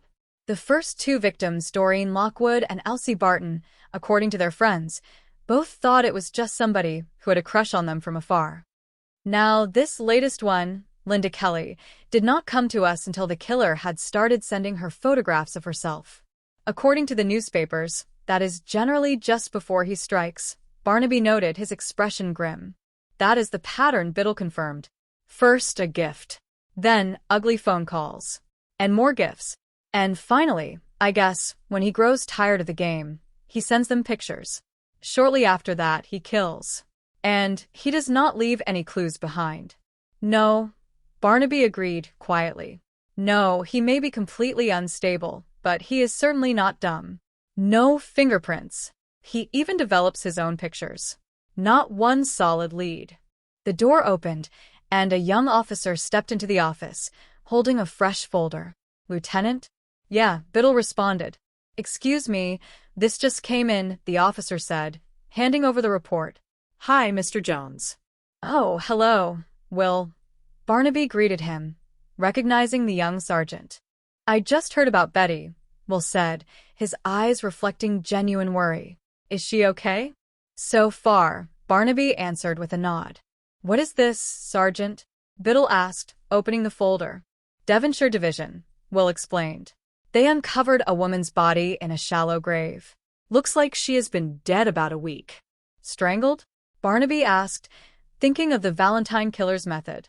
No, it is not the Valentine killer, Will clarified. This lady has been stabbed several times. We are going to check her fingerprints for identification right away.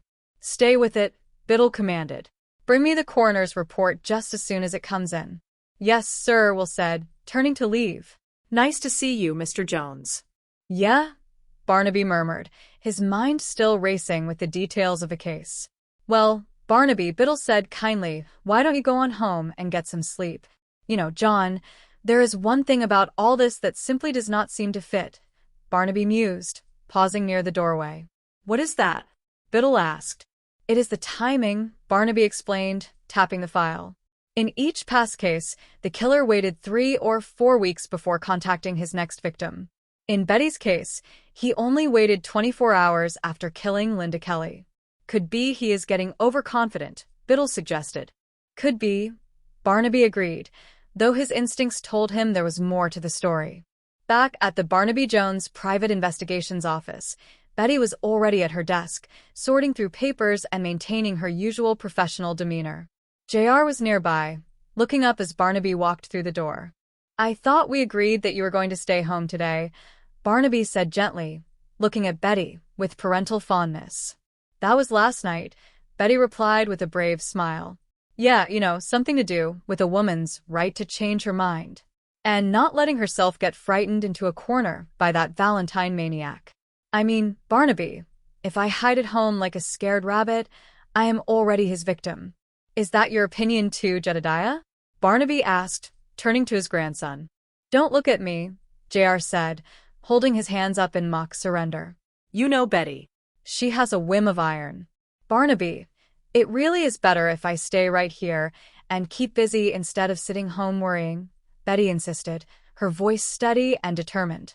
All right, Barnaby conceded, knowing better than to argue with her strength. JR, would you get that copy of the file that Lieutenant Biddle gave me? As JR moved toward the filing cabinet, Betty looked toward the outer door. Barnaby, there is somebody out there. Wait a minute, JR said, stepping forward cautiously. The door opened slowly, revealing a familiar face. It is all right, Barnaby said. Okay, pal. What are you doing out there? It is all right, Jedediah, Betty added. Come in, Will. Thanks, Mr. Jones, Will Gowan said, stepping into the room and adjusting his jacket. Hello, Betty. Will What a surprise, Betty said, surprised to see him at the office. Will Gowan, Sergeant, Los Angeles Police Department, JR stated, introduces himself with a touch of protective caution. I do not care if you are the greatest football player in the world. You should not be lurking out there like a second-story man. What is the matter with you? This is my cousin, Jedediah Jones, Betty explained quickly to Will, trying to ease the tension. We are a little nervous around here, Will. I am sure you can understand. Sure, Will replied, looking sincerely apologetic. I am sorry. I should have let you know I was out there. It has been much too long, Betty. Give or take a year or so. What are you doing here, Will? Betty asked gently. Oh, it is my job, lady. Will smiled warmly. My job. I am one of your new bodyguards. By what? How come? Betty asked, surprised by the official deployment. Lieutenant Biddle got it straight from the chief, Will explained. The department has absolutely no intention of letting Betty become the fourth victim. That is ridiculous, Betty countered, though she appreciated the concern. I mean, I have Barnaby and JR to look after me. No offense, Will, but I mean that is the last thing I need is to go tripping over a mob of bodyguards. Don't worry, I will stay out of your way, Will reassured her. But orders are orders. Well, since we have to put up with you, maybe you can help, Barnaby said, welcoming the extra hand. Any way I can, Will offered readily. The problem is that somebody has to go through this file and see if they can find a common denominator between these victims and Betty, which would point directly to the killer, Barnaby explained. Well, before you go through that entire file, why don't you have Betty talk to Ellen Ashley? JR suggested. Ashley, the roommate of the second victim, Doreen Lockwood? Barnaby verified. Right, JR nodded.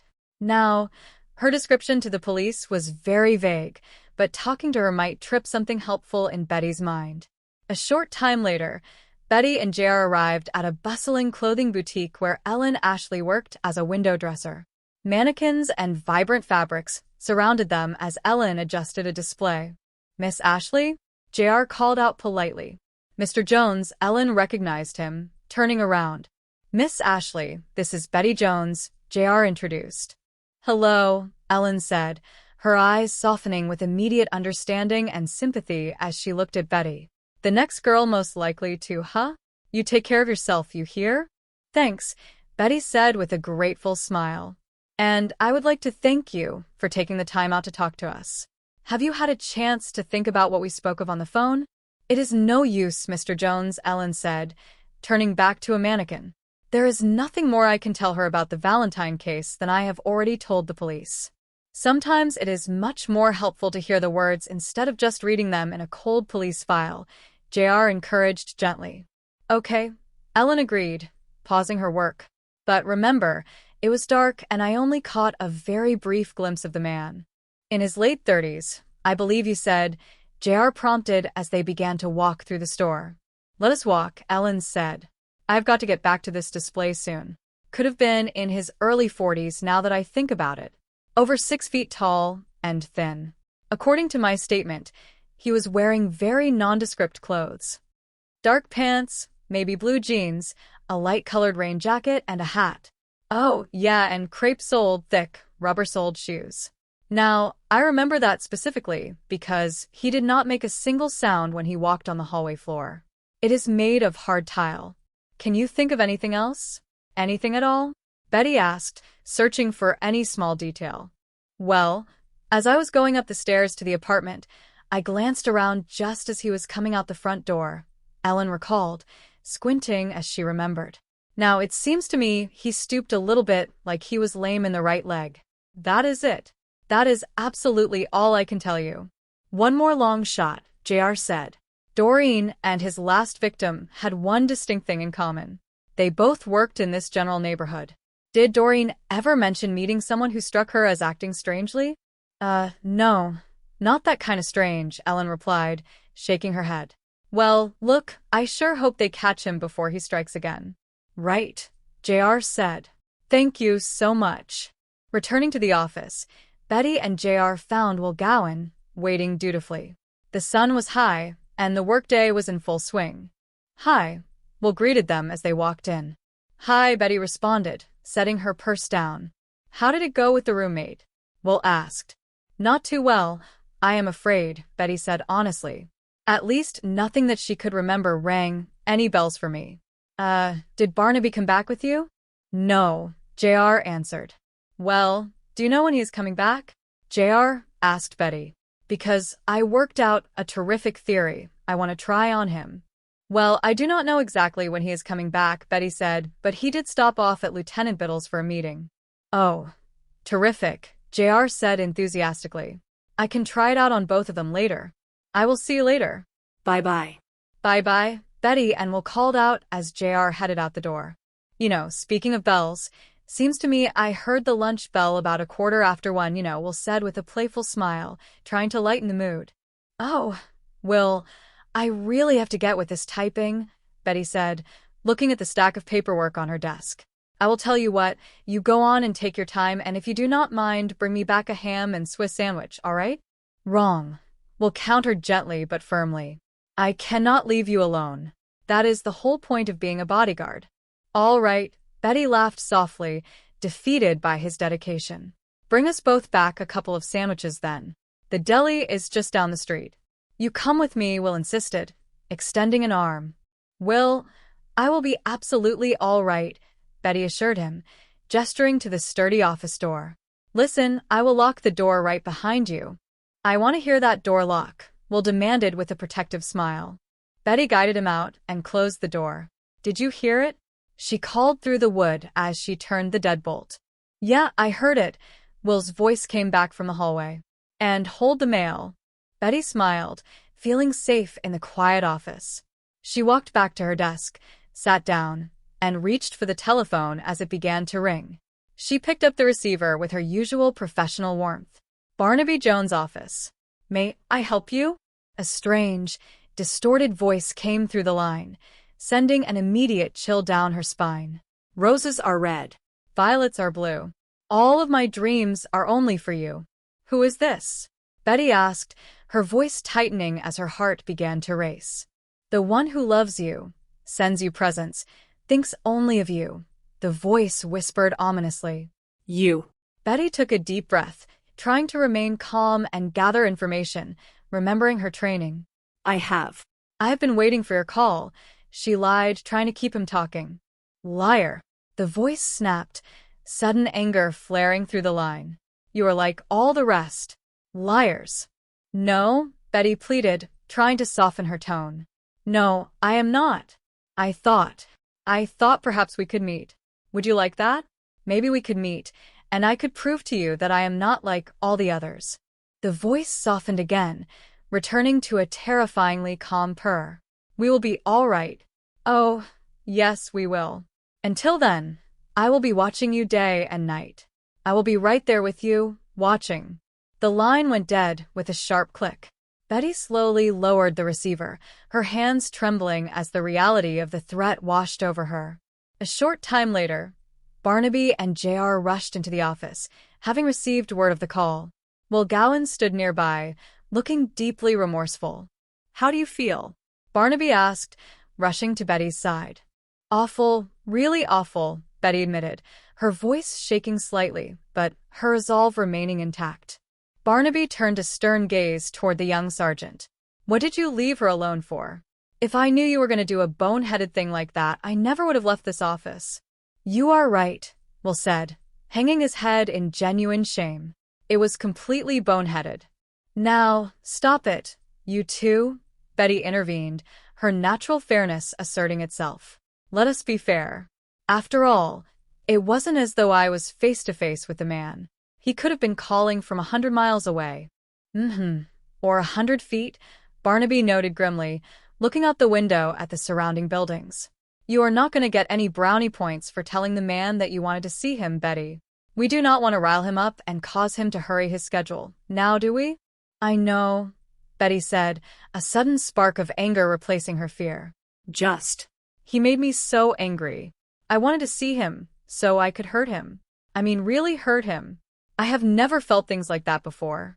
I can completely understand how you feel, Betty, Barnaby said, his voice softening with deep empathy as he placed a comforting hand on her shoulder. But next time you arrange to get yourself out on a limb that way, make sure one of us is right around to catch you.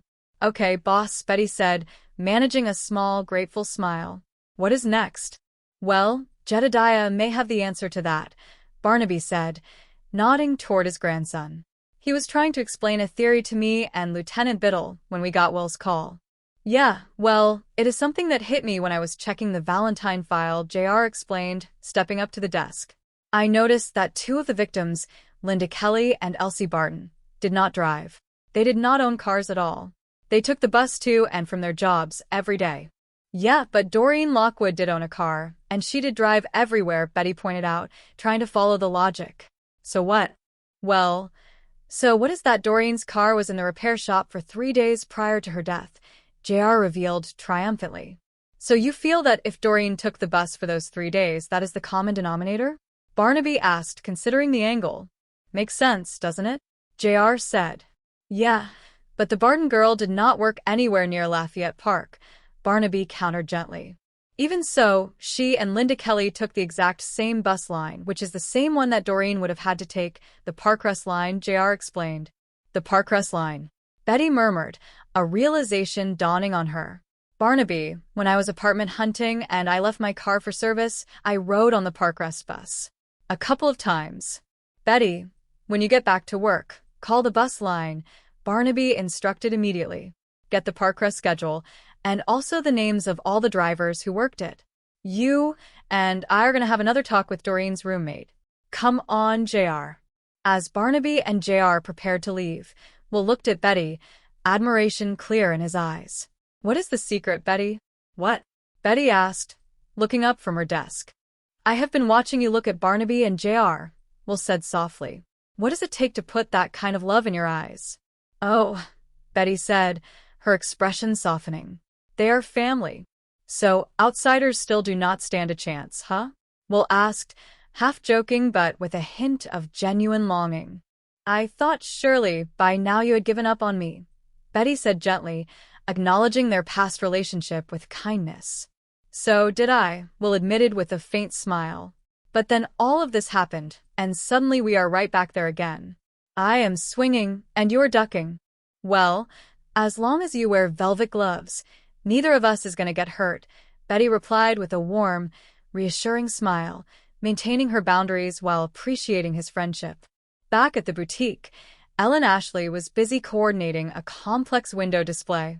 Mannequins were positioned in various dramatic poses. Raise the arm, Ellen instructed an assistant. It is still not right. Loosen that one up. They are too rigid. I want a natural look. The door jingled and Barnaby and JR walked back in. Hello again, Miss Ashley, Barnaby called out. Really, Mr. Jones, I thought we were completely finished, Ellen said, turning around with a sigh. This display absolutely has to be ready by tonight. Well, this will only take a single moment of your time, Barnaby promised. This is my associate, Jedediah Jones. Hi, JR greeted her with a polite nod. Hi, Ellen responded automatically, turning back to her work. Lower the arm and fix the scarf, she told her assistant. I am sorry, Mr. Jones. What exactly did you want to know? How about Doreen Lockwood? Barnaby asked. When her car was being repaired, did she take the bus to work? No, she never took a bus, Ellen answered firmly, without hesitation. Are you sure about that? JR pressed. Positive, Ellen said, turning to face them. Doreen got incredibly uptight riding in large crowds. It gave her terrible claustrophobia, so she only took taxicabs everywhere. Would you excuse me for just a minute? Smooth out the sweater, she instructed her helper. Well, that completely blows my great theory, JR muttered to Barnaby, feeling a bit disappointed. Not necessarily, Barnaby mused thoughtfully. Maybe we just picked the wrong type of ride. What do you mean? JR asked. Didn't the file say that Linda Kelly took a cab home the night she was murdered? Barnaby recalled. Yeah, but that was completely out of the ordinary for her, JR argued. Mostly, she just took buses. And can't we assume that the other victims occasionally took a cab as well? Barnaby suggested. Yeah. We know Betty uses a cab from time to time. That could be the real common denominator for all of them. Ellen called out to her assistant, pull the other one down. Yeah, right. Good, good. That is much better. Miss Ashley, Barnaby called over. Double the chain, Ellen told her helper before turning her attention back to Barnaby. When your roommate took these cabs to work in the morning, Barnaby began. No, Doreen never took a cab to work, Ellen clarified. A neighbor always gave us rides in the morning. Well, then she just took cabs home. And when she went shopping, well, how did she get these cabs? JR asked. Did she call up a company or did she hail one on the street? Oh, I do not know for sure, Ellen said, racking her brain. The only time we ever rode home together, we walked over to a taxi stand. Is that around here in the park area? Barnaby asked.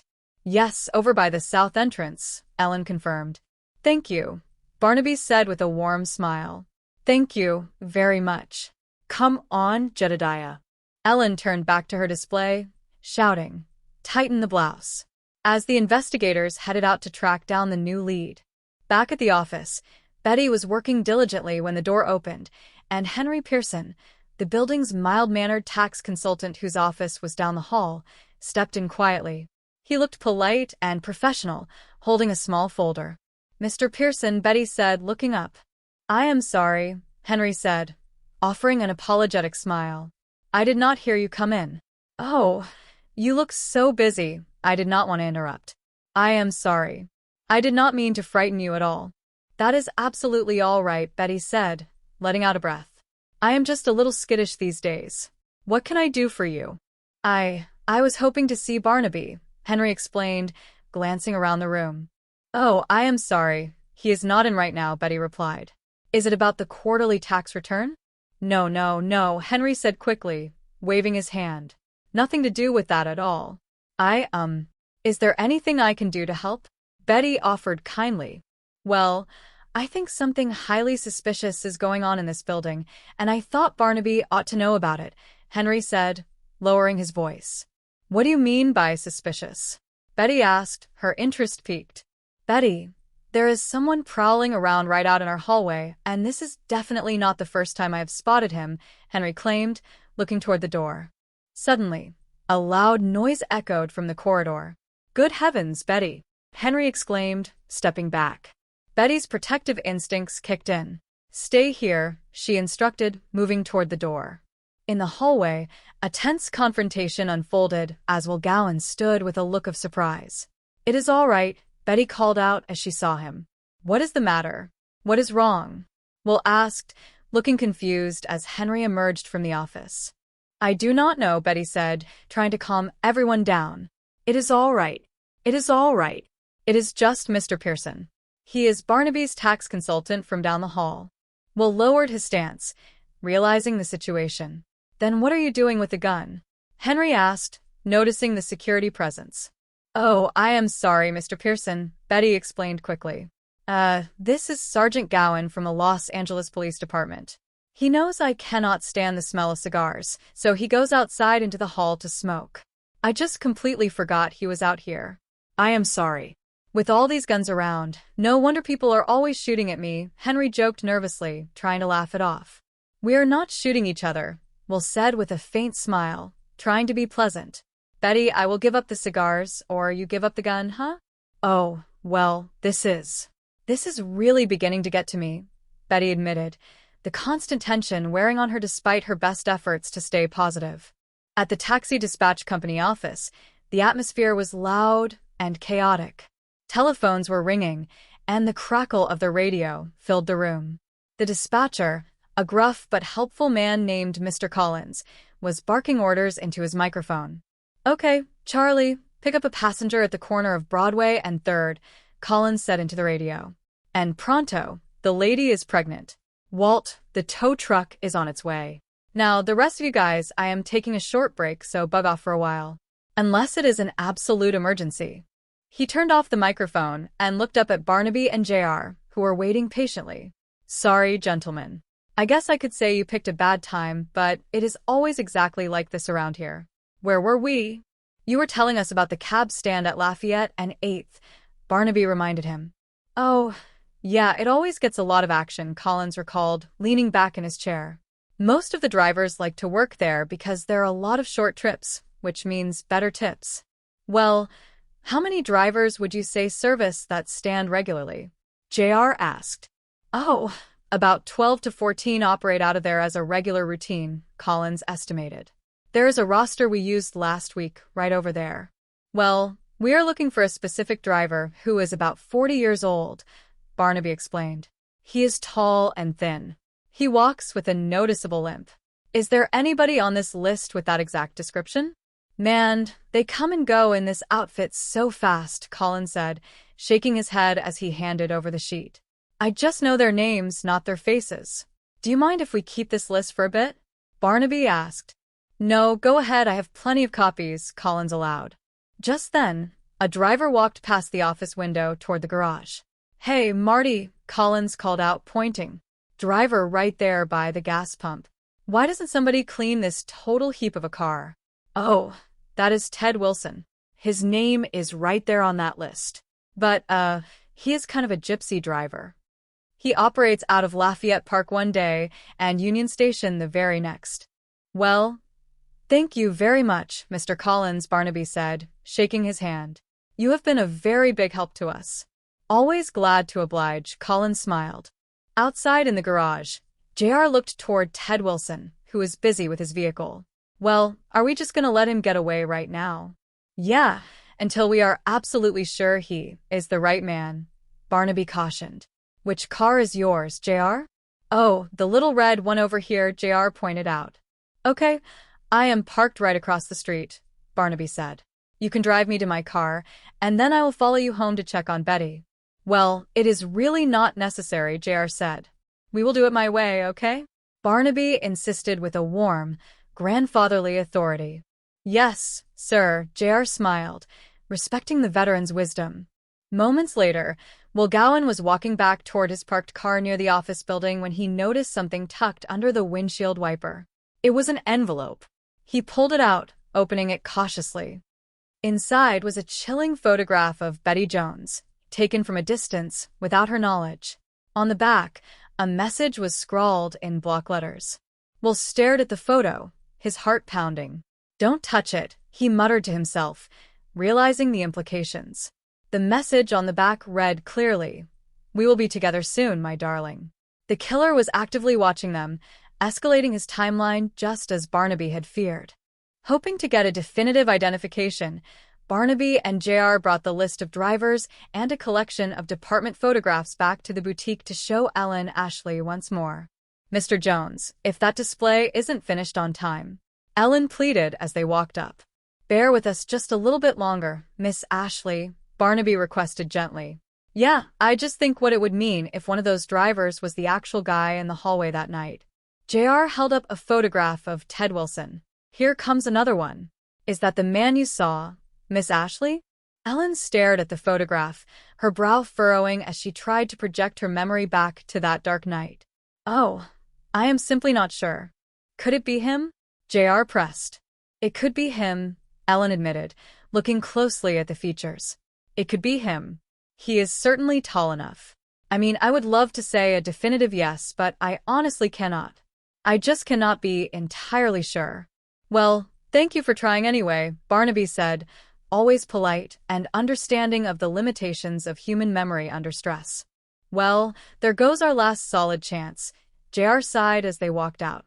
I am not so sure about that, Barnaby countered, his sharp eyes shining with determination. Is there an address for Wilson on that company registry? Yep, right there, JR said, pointing to the line on the paper. All right, Barnaby decided. Let us go have a look around his place. Okay, JR agreed. Meanwhile, Wilgowan was helping Betty carry the final remaining items into her beautiful new apartment. The space was bright and welcoming, offering a stunning view of the city skyline through the large windows. Still moving in, as you can see, Betty said with a light laugh, setting down a small box. I promise absolutely not to notice the mess, Will joked warmly, looking around the bright space. It is a truly great apartment, Betty. What a beautiful view. For looking out, or for looking in, Betty whispered, a sudden wave of vulnerability washing over her as she looked at the expansive glass. The new drapes were supposed to be delivered this morning. I wonder what happened to them. I can speak to the building manager on my way out if you would like, Will offered helpfully. Betty looked out at the surrounding buildings, a familiar sense of unease returning. I wonder how many people are watching me right now. I wonder if he is out there. Betty, don't do this to yourself, Will encouraged gently, stepping closer. I have the strangest feeling his eyes are on me right now, Betty admitted, shivering slightly. It feels like he watches me all the time. That is enough of that thinking, Will said firmly but kindly, wanting to protect her peace of mind. Why me? Why? What did I ever do to attract someone like him? And how does he know exactly what I am doing and where I am going? Betty, I told you to forget about it for now, Will reassured her, placing a comforting hand on her arm. Now you are in your own home. You are being guarded 24 hours a day. He cannot touch you here. I know, Betty sighed, forcing herself to focus on the positive. I have got to make my regular call into the office. I want you to go and take a nice, long, hot bath to relax, Will suggested. Oh, I do not think I could relax enough for that, she said. Listen, I promise you, I will not leave this spot until my official replacement arrives, okay? Will promised sincerely. Now, you go on. Do it. All right, Betty agreed, feeling comforted by his presence. Maybe a hot bath would actually help. Yeah, Will said, picking up his radio as she walked toward the bathroom. This is Gowan. Let me speak to Murdoch, please. Ed, we're back at the apartment now. Okay, when? Okay, you tell him I will wait for him right here. Yeah, bye-bye. He looked toward the bathroom door as the water began to run. My relief is on its way, Sergeant Bonner, he called out. Well, I am going to take my bath now, just in case you are gone when I get out, Betty called back over the sound of the water. I just wanted to thank you for everything, Will. Oh, please, it is my pleasure, Will said warmly. Okay. I will go speak to your manager about your drapes right now. Thank you, Betty called out. I will wait for Bonner downstairs in the lobby, Will said. You lock the door right after me. Yes, Betty responded. Bye. Thank you, Will said, stepping out and ensuring the door clicked shut behind him. Across town, Barnaby and JR arrived at the modest apartment building where Ted Wilson was registered to live. They walked up the stairs cautiously, finding the door slightly ajar. This is it, JR whispered, indicating the apartment number. All right, what exactly are we looking for? JR asked as they stepped into the quiet room. We won't know for sure until we find it, Barnaby replied, his eyes scanning the space. JR moved toward a small desk in the corner, shifting some papers aside. He uncovered a small box filled with newspaper clippings, photographs, and unmistakable heart-shaped decorations. Get it, Barnaby. This is definitely it, JR said, his voice rising with excitement. Better call Lieutenant Biddle right away. Suddenly, a figure appeared in the doorway, drawing a weapon. Drop it, the man commanded. Drop it. Drop it. Barnaby and JR raised their hands calmly, facing the suspect, knowing that justice was finally closing in on the terrifying threat. A short time later, the telephone rang sharply in Betty's apartment. She had just finished her bath and was wrapped in a comfortable robe. She rushed to answer it, hoping for good news. Hello? She said. Betty, it is completely all over. JR's cheerful voice came through the line, bursting with joy and relief. What? Betty asked, her heart leaping. The Valentine killer. They've got him in official custody right now. JR announced happily. Lieutenant Biddle is hooking him up and processing him this very minute. Are you absolutely sure? Betty asked, tears of relief welling in her eyes. Sure, I am sure, JR confirmed enthusiastically. He fully confessed to the 3 killings. Betty, it is really over. I just cannot believe that, Betty breathed, a massive weight lifting from her chest. Barnaby's voice could be heard in the background, and JR laughed. Tell him we want to celebrate. Tell him I heard that, and I am completely on board. Get all dressed up. Betty, we will all go out to a wonderful dinner tonight.